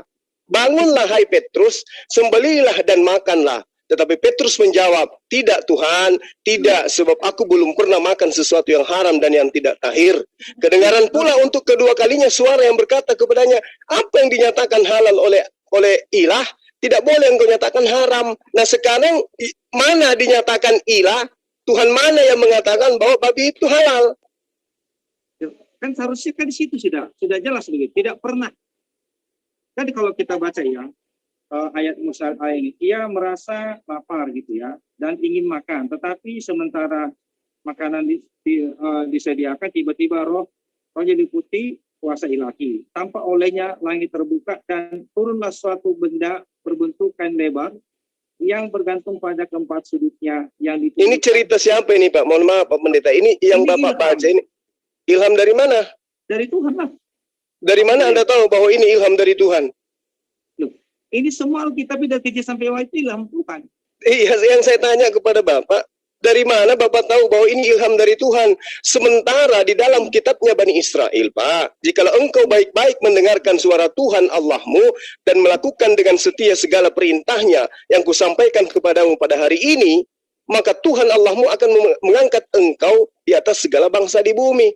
Lalu kemudian dikatakan Ulangan 11 nomor 1, haruslah engkau mengasihi Tuhan Allahmu dan melakukan dengan setia kewajibanmu terhadap Dia dengan senantiasa berpegang pada segala ketetapan, peraturan dan perintah-perintahnya. Jangan engkau makan babi karena itu haram bagimu. Pegang aturan itu, taati peraturan itu, jangan tinggalkan perintah itu. Lalu Anda mengambil sebuah paragraf di kitab Anda dengan mengatakan itu ilham. Sementara Yesus sendiri ketika dia datang, apa yang dikatakan? Aku tidak berkata-kata dari diriku sendiri. Apa yang aku katakan adalah apa yang diperintahkan. Sementara yang Anda baca Markus, Petrus, di mana mereka ini mendapat posisi untuk berkata seenak tidak seperti yang Yesus lakukan. Sementara Yesus mengatakan, sedikit Pak, Yesus mengatakan begini, segala firman yang engkau berikan kepadaku, berarti Yesus sebagai penerima firman, telah aku sampaikan kepada mereka. Tolong tunjukkan kepada saya di mana dan kapan dan apa bunyinya Yesus menyampaikan firman kepada murid-muridnya bahwa babi itu sudah halal.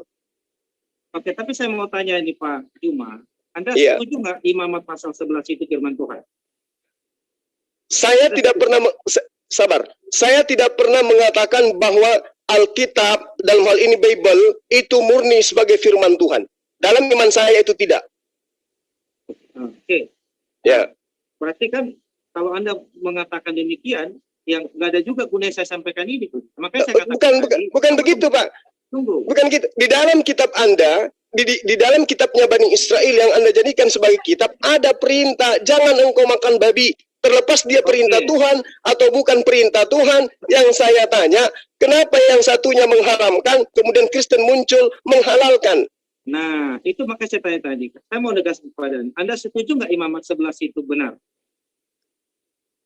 Saya katakan sekali lagi, Pak Pendeta, ini bukan masalah benar atau tidak. Ini ada perintah. Kenapa saya katakan, saya Anda tidak bisa perintah Tuhan? Gimana? Anda percaya imamat 11 itu perintah Tuhan?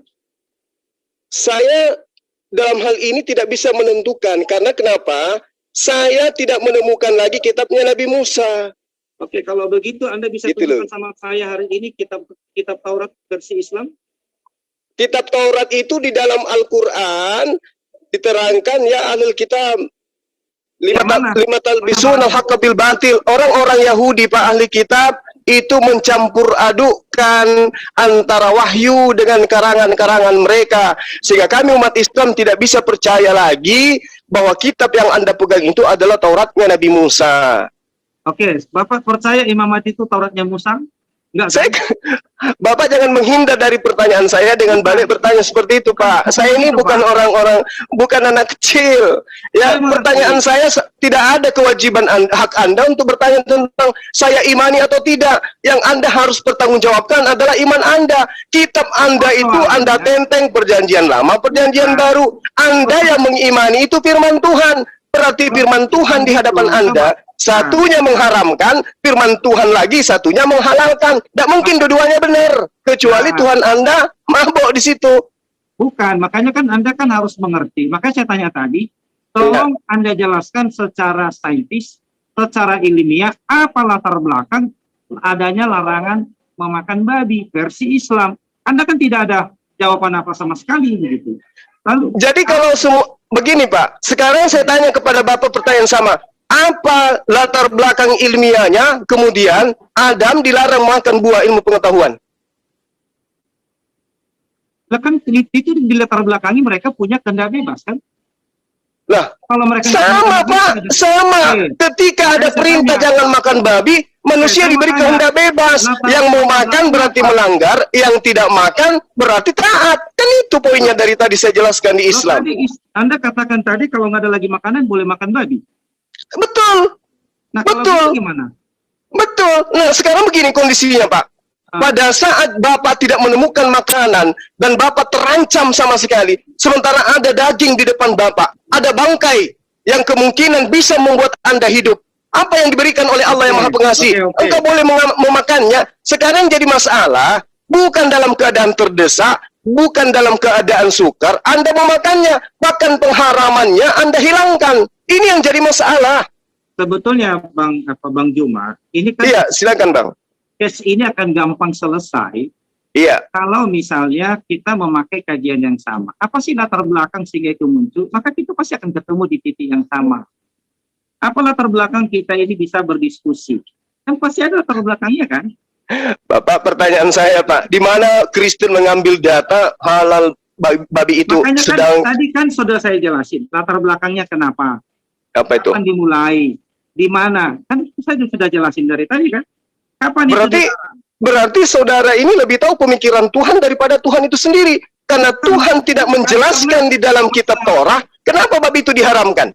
Masalahnya saya sudah jelaskan Pak. Kan Alkitab kan menjelaskannya. Anda lebih tahu pemikiran Tuhan daripada Tuhan itu sendiri berdasarkan data yang ada di kitab. Coba Anda sebutkan kepada saya apa dan di mana dalilnya tertulis penyebab babi itu diharamkan. Kan sudah saya baca tadi. Apa tuh? Dalam kisah para rasul tadi kan sudah saya baca. Karena kukunya terbelah? Kan imamat itu semua sudah di situ kan dikatakan. Iya, coba. Justru yang saya counter ini pernyataan kitab Anda yang menghalalkan oleh karena ada suara yang didengarkan. Sementara di dalam kitab saudara, ujilah setiap roh. Karena setan pun bisa menjelma menjadi malaikat. Nah sekarang dari mana Anda tahu bahwa yang berkata kepada Lukas ini adalah Tuhan? Loh, kan ini ya, ini makanya kan ini kan akan tidak memahami masalah Alkitab ini. Loh kok saya nggak memahami Pak? Justru saya membawa Bapak dalam pertanyaan ini, karena ini masalah hal yang sangat-sangat sensitif. Babi haram di dalam kitabnya agama Yahudi. Sampai hari ini Pak, Yahudi masih mengharamkan babi. Datang Kristen yang usianya antara kitabnya Musa dengan Kristen itu kurang lebih 1700 tahun, mengambil kitabnya orang menempel di kitabnya, lalu kitab ini dikatai perjanjian lama, lalu kitabnya mereka dikatakan perjanjian baru, dengan tujuan. Coba Bang Juma sebentar. Silakan. Jadi kalau misalnya semuanya itu tidak ada penjelasan latar belakangnya, maka itu sama dengan membabi buta. Lah, contoh, dengar dulu. Apa latar belakang Muhammad itu diangkat jadi nabi? Harus ada latar belakangnya dong. Latar belakangnya memang sudah direncanakan oleh Allah untuk mengutus dia menjadi nabi. Nah, oke. Nah, latar belakangnya apa? Itu kan masalah klaim saja begitu. Apa sih latar belakang yang munculin? Bukan, sama ketika saya tanya apa latar belakangnya Anda menuhankan Yesus. Apa yang Anda katakan kemudian? Apa latar belakangnya? Memang dia dasarnya Tuhan? Nah, itu dia. Di mana? Di mana? Coba tunjukkan kepada saya data sebagai pendeta yang pernah sekolah belajar lama.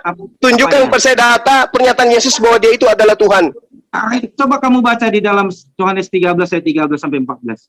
Apa itu dalam bahasa Yunaninya, Pak? Kata kurios? Kurios itu apa, Pak? Yehova. Sama enggak apa? Yehova. Kurios Yehova. Iya. Sama enggak kurios itu dengan Theos? Enggak, itu sebutan. Oh, jadi Theos itu sebutan. Oh, iya, kalau kurios bukan. Jadi Allah itu kan sebenarnya kan itu sebutan. Itu kan bukan nama ya. Yesus itu nama.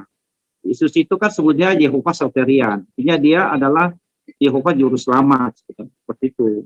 Oh, jadi kalau sebagai Juru Selamat, yang tadinya haram, dia halalkan gitu, Pak? Enggak, gini, Bang Juma. Iya. Jadi kan kita kan, makanya saya bilang tadi, kita ini akan bisa menemukan kebenaran itu kalau penjelasannya itu ilmiah. Iya, justru ini Pak, jangan ke ilmiah dulu. Diadu data dulu. Data dari awal, saudaraku dari awal Anda mempertanyakan ayat Al-Quran, apa yang melatar belakangi, apa penyebabnya. Sekarang ketika, ini saya katakan, kami umat Islam ketika diperintah, maka kami taat. Jangan makan babi udah. Titik gitu ya. Iya, titik. Nah, sementara Bapak, kalau ada perintah jangan makan babi, Anda akal-akalin. Oke, saya bisa mengerti. Artinya kan begini. Kalau pihak menurut dari perspektifnya Bang Juma, kalau dibilang A, ya ikut saja A, kan begitu. Iya. Nah, itu berbeda dengan kami. Baik orang Kristen maupun orang Yahudi, ketika ada sebuah instruksi, itu akan dikaji. Kenapa seperti ini? Apa latar belakangnya? Apa maksudnya? Apa maksudnya? Iya, itu juga terjadi di Islam, Pak. Kenapa diharamkan babi? Oh, ternyata babi itu mengandung ini, mengandung itu, mengandung ini. Sebabnya Semua seperti ini. binatang mengandung Ada- itu, Pak. Ya, ini salah satunya hikmah. Kenapa diharamkan babi? Gitu loh, Pak. Nah, sekarang ketika Anda mengatakan kami ketika menerima perintah, kami telaah dulu, kami dengarkan dulu. Sekarang saya tanya, Yesus ketika datang menerima firman, apakah Yesus protes dulu kepada Sang Bapa? Sementara Yesus mengatakan, aku tidak berkata-kata dari diriku sendiri. Yang aku katakan adalah apa yang aku diperintahkan untuk aku katakan dan aku sampaikan. Yesus tidak pernah bebal dia. Yesus tidak pernah bertanya, kenapa kamu perintahkan aku begini ya Tuhan? Dia mendengarkan dan dia mentaati. Sehingga dia mengatakan, aku mengenal pengikutku, pengikutku mengenal aku. Bang Juma. Jadi kan makanya saya bilang tadi, kalau misalnya tidak ada penjelasan yang secara ilmiah, ini sampai 30 tahun pun nggak akan ada titik terangnya. Bapak, Anda lihat dulu, buka di apa temuan-temuan ilmuwan dan kedokteran, apa yang menjadi data ilmiah sains terhadap pengharaman babi. Buka, pelajarin itu, Pak. Saya tahu, tapi Nah. itu kan tidak memberikan jawaban yang ini. Tidak memberikan jawaban yang real. Maksudnya begitu. Orang yang makan babi, sehat-sehat aja, nggak ada problem tuh. Pintar-pintar aja. Justru makan daging kambing, sama juga, nggak pintar-pintar amat. Nah, itu nanti Anda katakan kepada Tuhannya Yesus di hari kebangkitan. Tuhan, kau mengharamkan babi. Tapi ternyata ketika saya makan babi, saya sehat-sehat aja, Tuhan. Oke, Itu, saya mau jangan tanya, di hadapan saya mau saya. tanya. Di hadapan Tuhan yang mengharamkan itu, Pak. Tuhan yang mengharamkan, bukan saya. Oleh karena itulah ketika Anda punya jawaban seperti itu, jawablah nanti di Tuhan ketika Anda ditanya. Wahai kamu, kenapa kau menghalalkan sesuatu yang saya haramkan? Kalau gitu Bu diskusinya Pak Juma, Ya. semua kita tanya nanti setelah kita mati begitu. Kalau gitu Oh jelas, makanya ada hari penghakiman, Pak. Makanya Yesus itu menjadi hakim. Karena kita akan dihakimi. Ketika Yesus memerintahkan kita taat kepada perintah Tuhan, kita Saya mau melanggarnya. tanya, Emang ada Tanya dalam lagi. memang ada dalam Al-Quran kalau makan bayi masuk neraka. Segala sesuatu yang melanggar perintah Tuhan, Pak, tempat cucinya itu neraka. Kecuali tobat. Iya. Ayo. Berarti makanan menentukan orang masuk neraka begitu. Berarti babi itu bisa Bukan makanannya, Pak. Sekarang saya katakan, bukan makanan. Babi itu menurut teman-teman saya Kristen makanan yang paling enak. Tapi yang menentukan adalah ketaatan manusia terhadap perintah Tuhannya. Coba baca Matius 19 nomor 17, Pak. Apa yang dikatakan oleh Yesus? Jika engkau ingin memperoleh hidup, maka taatilah segala perintah Tuhan. Salah enggak itu? Enggak, saya mau tanya, Anda percaya? Nah, saya tanya dulu, salah enggak pernyataan Yesus itu, Pak? Tidak salah. Anda percaya? Oke, kalau tidak salah, kenapa Anda enggak ikutin? Bukan, Anda percaya itu firman Tuhan? Loh, jangan ke saya. Bapak percaya enggak itu firman Tuhan? Oh, itu firman Tuhan. Ah, kalau firman Tuhan, kenapa Bapak enggak ikutin? Nah, jadi kan kita nggak boleh anatrikan. Anda kutip Matius. Saya kutip Kisah Para Rasul, Anda katakan itu enggak. Lah, sekarang yang mengimani kitab-kitab itu bukan saya, Bapak loh. Sekarang ketika saya Matius 19 nomor 17 itu perintah Tuhan, Bapak ikutin. Tadi kan makanya saya bilang tadi, semua Bapak ikutin enggak? Tunggu, Bapak ikutin enggak bahwa hidup itu adalah taat kepada perintah Bapak? Anda ikutin enggak? betul. Nah, Imamat 11 nomor 7, Anda ikutin? Makanya kan saya bilang tadi, Alkitab ini kan dari Kejadian sampai Wahyu. Nah, inilah yang dikatakan. Jadi Ya, Anda dulu, jangan Anda hanya nyerocos saja begitu. Orang lain juga perlu ngomong. Makanya kan Kejadian sampai Wahyu itu satu kesatuan yang utuh, nggak bisa dipisah, saling Oh, dari menjelaskan. kata siapa? Kata siapa, Pak? Kata saya. Kata Yesus gimana? Loh, itu Pernah enggak Yesus menyebut perjanjian baru? lah itu kan semua ilham dia. Aduh Bapak. Jadi fokus lagi kepada tema kita. Bukan. Bahwa Bapak belum bisa mewakili orang-orang Kristen kenapa mereka dibolehkan makan babi. Begini, Gitu kan ya, saya Pak, ya? sudah jelasin. Kan saya sudah jelasin tadi. Dari tadi mungkin Anda nggak tahu ngapain gitu. Oke, seru sekali. Tapi Oke, Bang. Oke, sayang thank you. sekali waktunya Iya, biasalah di dalam dialog. habis. Atau mungkin kedua narasumber ingin menambah waktu, kita kasih lagi Ya, waktu 5 kita menit serahkan atau 10 kepada menit. teman Oke, kita. 5 menit lagi boleh lah. Oke, Ya, untuk kita TikTok tutup ya. ya.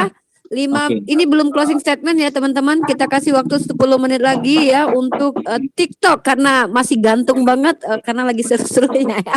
Oke. Dan kedua narasumber kita sepakat untuk menambah waktu 10 menit lagi untuk TikTok. Dan saya persilakan kembali lagi, saya tidak ikut campur dalam ranah TikTok ini. Silakan dari sekarang. Iya, jadi Iya, kan seperti bilang tadi, ini nggak boleh dinafikan. Jadi itu problem yang dihadapi oleh debater Islam itu, dia mengutip sebagian Alkitab untuk membenarkan posisinya, tapi mengabaikan yang lain. Kami tidak boleh begitu. Itu satu kesatuan. Makanya untuk kita menemukan jawaban yang benar itu, maka harus memakai rumus ilmiahnya. Apa latar belakang itu muncul? Kapan itu muncul? Kenapa dimunculkan pada saat itu? Apa maknanya? Apa kontribusinya? Baik itu secara saintis maupun itu secara medis. Itu semua harus terkonfirmasi supaya kita menemukan kebenarannya. Kalau misalnya kita mengatakan pokoknya begini, maka kita tidak akan pernah cerdas sampai kiamat begitu. Nah, itulah gunanya kita diberikan Tuhan akal sehat untuk kita mengkaji. Kenapa sih Tuhan mengatakan seperti ini? Ada apa? Ya, mengapa Musa melarang di dalam Taurat melarang makan unta? Tapi kenapa tiba-tiba Muslim menghalalkan yang namanya unta? Apa problemnya? Kan itu ada penjelasan ilmiah begitu. Latar belakangnya apa? Kenapa jadi begitu? Kenapa berbeda? Begitu kan? Sehingga kita mendapatkan sebuah pendidikan atau pembelajaran yang objektif begitu. Oke, Pak, saya tanya kepada Bapak. Apa alasannya Tuhannya Yesus mengharamkan babi di Imamat 11 nomor 7? Coba, saya ingin tahu. Saya sudah jelaskan tadi, diharamkannya. Apa latar belakang pengharaman babi? Ya, babi diharamkan bukannya babi saja sebenarnya. Ada 3 kelompok binatang. Ya, di udara. Tema yang Bapak pilih babi aja Pak, nggak usah melebar Pak, waktu kita terbatas. Loh, itu kan makanya saya jelaskan aja, nggak usah disangka dulu. Gitu.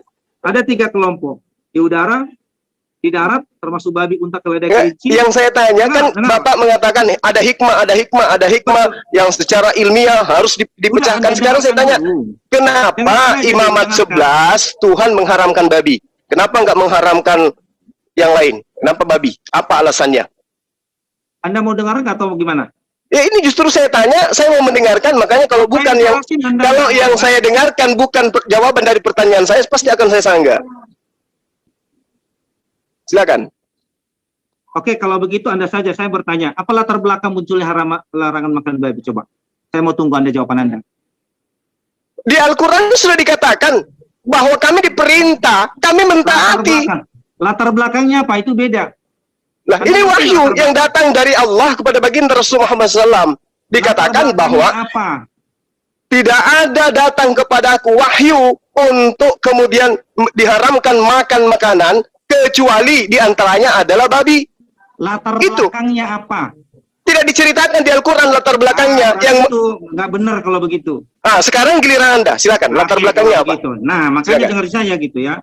Latar belakang lupa ya, jangan salto kemana-mana ya, silakan. Betul. Maka Anda harus mengerti apa itu latar belakang. Sebab musabab kan.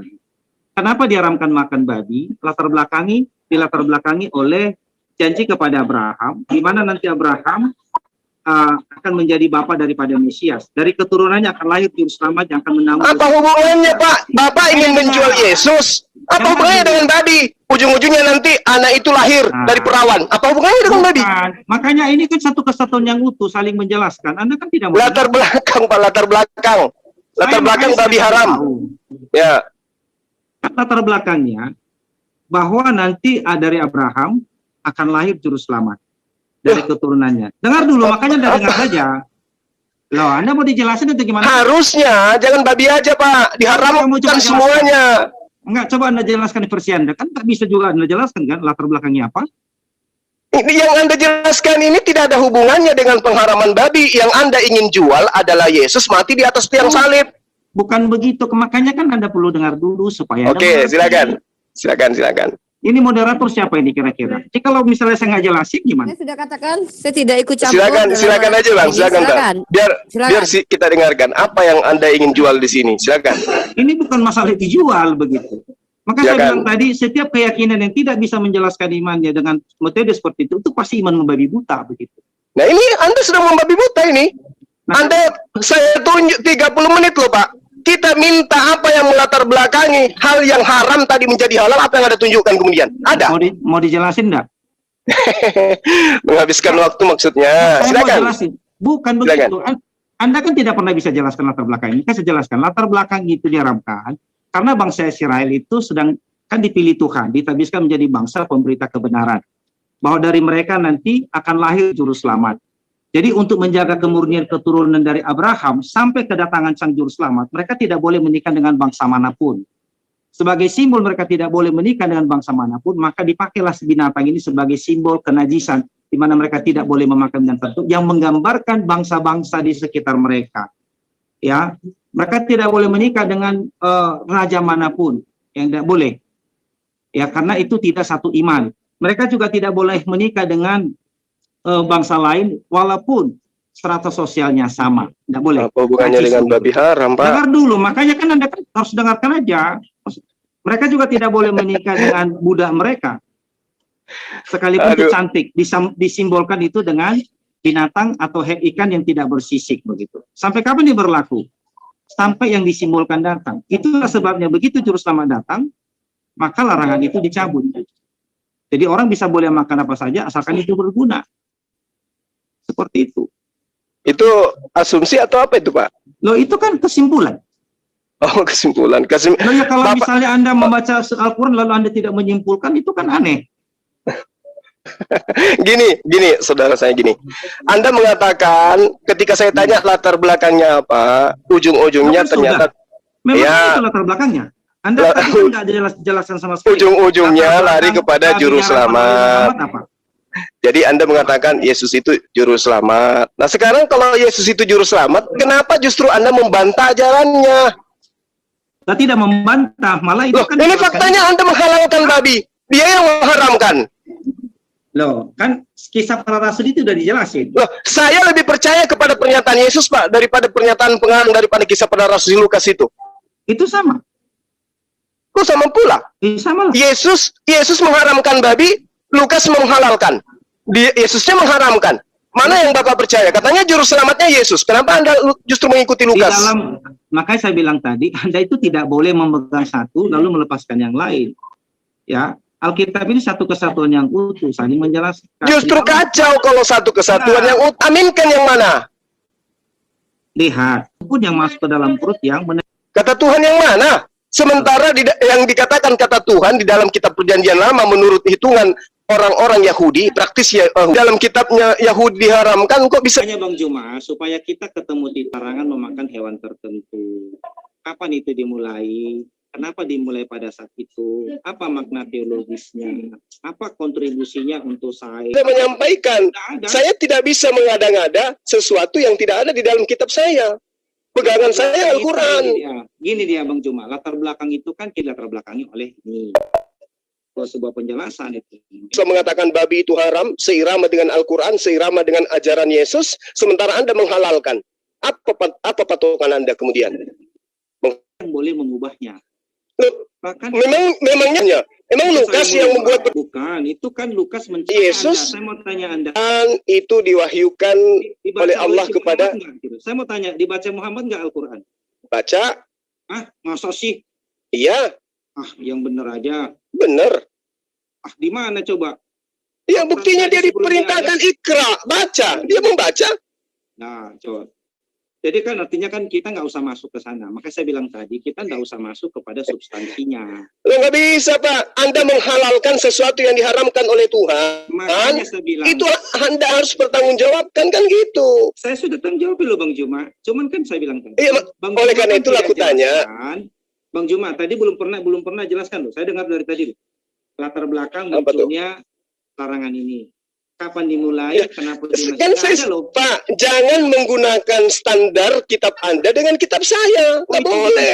Itu bukan kitab saya, Pak. Lah, Anda bertanya tentang latar belakang. Tapi giliran saya tanya apa latar belakang babi halal, haram. Anda lari ke Abraham. Nyambungnya di mana tuh?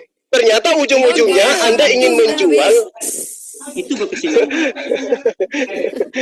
Oke, makasih. Oke ya, saya Oke, sampai udah cukup ya. Saya pikir sudah cukup waktu karena saya ya. juga. Ya, oke Bang. Thank you, Bang. Thank you. Maka silakan untuk Bang Luma closing statement. Closing statement untuk pertama kali. Waktu dan tempat dipersilakan. Bismillahirrahmanirrahim. Pertama, saya mohon maaf kepada saudara saya ya, Bapak Pendeta, ketika ada kata-kata yang kurang berkenan, biasa dalam dialog itu, Pak. Jadi terkait dengan tema kita, Al-Quran memberikan pedoman kepada umat manusia, ya, khususnya mereka yang kemudian berserah diri pada Tuhan, pencipta dan bumi, yang kemudian disebut dengan sebutan Allah Subhanahu wa Ta'ala. Bahwa ketika hukum itu datang, kedatangan hukum itu bukan untuk diprotes, bukan untuk dipretelin, bukan untuk dipertanyakan, bukan untuk ditolak, melainkan untuk ditaati. Allah menerangkan di dalam Al-Quran, dalam surah An-Nur, dan juga di dalam surah An-Nisa, di mana poinnya kemudian adalah Kul ati'ullah wa ati'ur rasul. Fa in tawallau fa innama alai ma hummil wa alaikum ma hummiltum. Wa in tuti'u tahtadu wa ma 'alar rasul ya lil bala'ul mubin. Ini yang diterangkan kemudian kepada umat Islam. Sehingga umat Islam itu ketika ada perintah, mereka tidak bertanya. Mereka mentaati.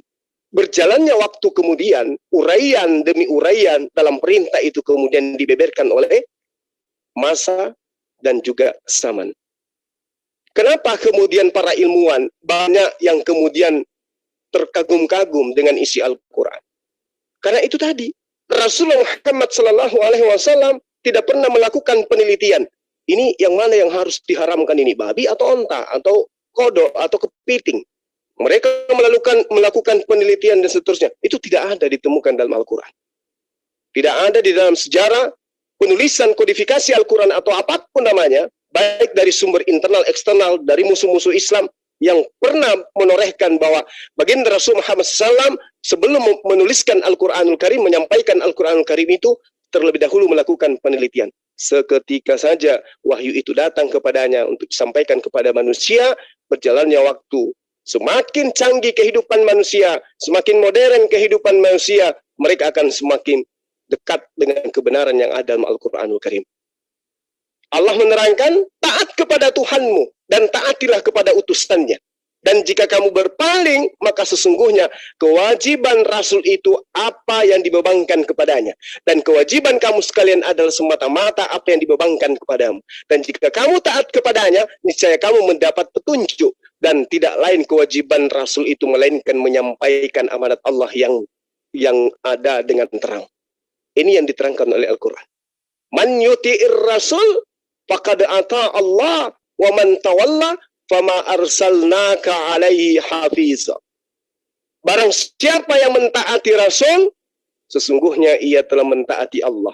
Dan barang siapa yang berpaling dari ketaatan itu, maka kami tidak mengutusmu untuk menjadi pemelihara bagi mereka yang ingkar. Jadi umat Islam itu ketika ditanya, jangan engkau makan babi, maka kami tidak makan babi. Ya, bukan karena di dalamnya ada cacing, ada ular, ada kodok, bukan. Tapi karena perintah, itu ujian. Karena kehidupan kita di atas muka bumi ini untuk diuji. Makanya nabi manapun itu, ya, kitab manapun itu, keselamatan itu diperoleh dengan cara apa? Diupah berdasarkan dengan perbuatan masing-masing. Rasul Muhammad SAW mengatakan, berlomba-lombalah mencari harta surga. Berlomba-lombalah mencari amal kebajikan. Perintah itu datang. Abraham, Ishak, Yakub, Isa, semua memerintahkan kaumnya masing-masing untuk berlomba-lomba memperoleh harta surga. Karena harta surga tidak lekang dimakan garap. Itu perintah. Oleh karena itulah kemudian untuk berlomba mendapatkan kebaikan, umat Islam itu senang kali dia. Kenapa? Karena ketika diperintahkan sesuatu, ada kaidahnya, ada aturan mainnya, ada caranya. Diperintahkan untuk sholat, ada cara sholat. Diperintahkan untuk berpuasa, ada cara puasa. Semua ada lengkap di dalam Islam itu. Maka Islam tinggal meminta petunjuk untuk supaya tetap berada pada koridor yang ada. Ihdinas siratal mustaqim. Selalu meminta agar tidak keluar daripada jalan yang telah ditunjukkan. Nah, inilah ketika haramnya babi menjadi polemik pada masa ini, maka kebanyakan daripada teman-teman dari agama seberang kemudian memberikan jempol kepada Al-Quran. Al-Quran betul dengan mengatakan babi itu haram. Saya punya saudara di kantor. Beberapa tahun lalu sebelum dia pensiun, dia nelpon. Dinda, Aduh, sayang sekali Oke, waktu thank you, saya. Terima kasih. habis, Bang Luma. Ya, poin yang bisa kita ambil saya pribadi sebagai moderator dari Bang Luma adalah bahwa kami melaksanakan perintah dari Tuhan itu sendiri dengan mengikuti diharamnya makan babi. Mungkin itu poin yang garis besar yang bisa diambil ya. Oke, silakan untuk closing statement 5 menit dari sekarang dari pihak narasumber Kristen yaitu Pendeta Ari. Silakan. Iya, terima kasih. Saya pikir tidak ada yang perlu dimaafkan karena dalam diskusi memang harus terjadi seperti demikian ya, teman-teman ya. Yang berikutnya, kebenaran itu dia tidak serta-merta sekaligus gitu. Dia ada tahapan-tahapan dari Adam, Nuh, Abraham, semua itu sambung menyambung begitu ya. Dan Alkitab itu adalah satu kesatuan yang utuh. Perjanjian lama itu bisa dipahami ketika perjanjian baru itu menyingkapkannya. Ya, jadi kalau tanpa perjanjian baru, maka orang tidak akan mengerti latar belakang kenapa itu muncul semua. Ya, latar belakang munculnya domba korban, latar belakang munculnya sunat, latar belakang munculnya larangan makan darah, semua itu punya latar belakang. Dan perjanjian baru menjelaskan itu. Sehingga segala sesuatu yang diperintahkan Tuhan itu masuk di akal kita begitu. Ya, jadi bukan berarti kita lebih dari Tuhan, tidak, tetapi Tuhan menyingkapkannya melalui firman-Nya. Ya. Jadi kami punya keyakinan bahwa semua perintah Tuhan itu pasti punya alasan, punya dasar. Nah, tugas kita adalah mencari tahu karena firman-Nya itu pasti akan menjelaskannya. Menjelaskan kepada kita apa, bagaimana, dan seperti apa. Jadi Tuhan tidak menginginkan kita itu membabi buta.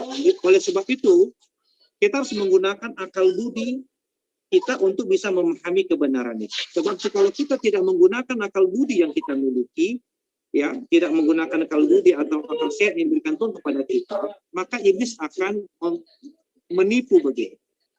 Ya, jadi ada dua alat yang diberikan Tuhan kepada kita supaya kita menemukan kebenaran. Yang pertama adalah wahyu, yaitu kitabnya. Yang kedua adalah akal sehat. Salah satu dari ini tidak dipakai, maka ia tidak akan mungkin menemukan kebenaran. Jadi orang yang tidak memakai akal budinya, tidak memakai akalnya untuk meneliti, maka dia akan tersesat secara otomatis. Jadi sekali lagi ada dua alat supaya manusia menemukan kebenaran. Yang pertama adalah wahyu, yaitu Alkitab. Yang kedua adalah logika. Logika dengan Alkitab itu tidak pernah berseberangan. Oleh karena itu tetap gunakan logika Anda, ya, pertimbangkan, renungkan, maka engkau akan menemukan kebenaran. Saya sampaikan sebelum saya ditutup, carilah kebenaran itu dengan sungguh-sungguh. Maka ketika engkau mencari sungguh-sungguh, maka si pemilik kebenaran itu pasti akan menyingkapkan kebenaran. Sebab jika orang tidak mencari kebenaran dengan sungguh-sungguh, maka kebenaran itu tidak akan pernah tersingkap. Ya, jadi Tuhan yang punya kebenaran hanya menyingkapkan kebenaran itu kepada orang yang mencarinya dengan segenap hati. Ya, demikian closing statement dari sana. Dari saya, Tuhan Yesus memberkati kita. Amin. Masih ada waktu 2 menit lagi, Pak Pendeta, mau dimanfaatkan atau? Bisa juga ya. Jadi saya menemukan bahwa semua kajian ilmiah itu tidak pernah bertentangan dengan Alkitab. Ya, saya menemukan bahwa tidak pernah ada kajian ilmiah yang sejati ya, bukan seperti evolusi. Ya. Saya tidak percaya dengan itu, atau teori Big Bang. Tapi semua kajian ilmiah yang memakai rumusan-rumusan ilmiah itu tidak akan bertentangan dengan Alkitab. Ya, jadi sekali lagi saya katakan tadi, mari kita gunakan akal budi kita untuk mencari kebenaran. Sebab itu Tuhan menggerakkan supaya kita menggunakannya dengan baik. Jika Anda tidak menggunakannya, maka Anda berpotensi untuk disesatkan. Kita harus menyadari bahwa ada iblis yang berusaha menyesatkan manusia. Oleh karena itu kita harus meneliti. Kita berkata, ujilah segala sesuatu dan peganglah yang baik. Kita harus menguji dengan baik. Jikalau tidak kita uji, wah ini gawat. Ya. Oke, sekali lagi, demikian dari saya. Kiranya Tuhan memberkati kita. Nah, saudara semuanya, kita sudah dengar bersama ya bagaimana jalan diskusi tadi antara Ustadz Zuma dengan seorang pendeta Kristen yang membahas halal dan haramnya memakan daging babi ya. Dan apa yang sudah dijawab oleh Ustadz Zuma sebenarnya itu sudah sangat mudah dipahami dan dimengerti ya. Dan tentunya bagi orang yang menggunakan akal serta cerdas ya, karena orang pintar saja tidak cukup untuk memahami hal yang sudah disampaikan Ustadz Zuma. Nah, kemudian yang menarik pernyataan dari pendeta tadi yang mengatakan bahwa orang yang memakan babi tetap saja pintar dan juga orang yang memakan daging kambing tidak jauh berbeda. Artinya di sini dia hanya menonjolkan kepintaran atau kecerdasan intelektual sebagai manusia. Nah, disinilah kesalahan terbesarnya serta kekurangannya ya, bahwa kita ketahui manusia tersebut tidak cuma dibutuhkan kecerdasan intelektual saja, tetapi kita juga harus mempunyai adab, etika, dan yang terpenting adalah akhlak ya. Jadi makanan yang haram seperti halnya babi itu sudah terbukti itu bisa merusak akhlak manusia itu sendiri. Artinya mereka kurang mempunyai etika ya. Nah, walaupun mereka tersebut adalah orang-orang cerdas tetapi tidak beretika dan tidak berakhlak, maka itu belum bisa dikatakan adalah manusia yang sempurna. Sementara kita diciptakan oleh Allah Subhanahu wa taala adalah sebagai makhluk yang mulia ya, di antara makhluk-makhluk ciptaan lainnya. Nah, itu dia salah satu alasan kenapa Allah Subhanahu wa taala mengharamkan babi untuk dikonsumsi oleh manusia ya. Karena bisa merusak akhlak manusia dan itu tidak ada sangkut pautnya dengan kepintaran atau kecerdasan intelektual seseorang, tetapi lebih kepada kecerdasan spiritual dan emosional manusia itu sendiri. Dan tentunya Allah Subhanahu wa taala tidak kaku ya di dalam memberikan aturan-aturan kepada manusia seperti halnya yang terdapat di dalam surah Al-Maidah ayat 3 tersebut. Di situ ada pengecualian ya untuk daging babi ini, itu boleh dimakan apabila di dalam kondisi darurat. Nah, artinya di sini sekali lagi membuktikan bahwa Tuhan yang benar itu adalah Allah Subhanahu wa taala, karena Maha mengetahui dan Maha bijaksana dengan mengeluarkan aturan-aturan yang sangat masuk akal dan tidak menyulitkan manusia itu sendiri. Nah, kalau kita mau lebih sederhanakan lagi mencontohkan hal tersebut ya terhadap daging babi yang diharamkan, semisal jalan raya ya. Jalan raya sama-sama kita ketahui itu adalah jalan umum, siapa saja boleh melewatinya dan dipergunakan untuk mengangkut apa saja, itu tidak ada larangan ya. Tetapi kenapa harus ada rambu-rambu yang dipasang di sepanjang jalan raya tersebut, baik itu di persimpangan atau di tempat-tempat yang mungkin dirasa berbahaya? Tentu hal ini ada juga maksud dan tujuannya. Nah, maksud dan tujuannya ini tidak jauh berbeda dengan larangan yang diterapkan oleh Allah Subhanahu wa taala ya, karena akan dapat membahayakan atau membuat manusia tersebut mendapatkan musibah baik jasmani maupun materi ya. Nah, seperti contoh kalau seandainya kita di jalan raya tersebut melanggar rambu-rambu lampu lalu lintas ya, dipastikan setelah itu kita akan mengalami tabrakan dengan kendaraan lain. Artinya di sini itulah fungsi dari rambu-rambu, kenapa ada larangan di dalam berlalu lintas. Nah, kemudian pengecualiannya seperti misalkan ada satu kendaraan ambulan ya yang membawa orang yang sedang lagi sakit, yang lagi kritis, tentu mereka boleh lanjut terus ya melanggar rambu-rambu tersebut. Artinya ini kondisi darurat dan kritis. Nah, jadi sesederhana itu untuk memahami kenapa Allah Subhanahu wa taala melarang di dalam ajaran Islam memakan daging babi tersebut, karena jelas akan ada bahaya atau mudarat terhadap manusia itu sendiri ya.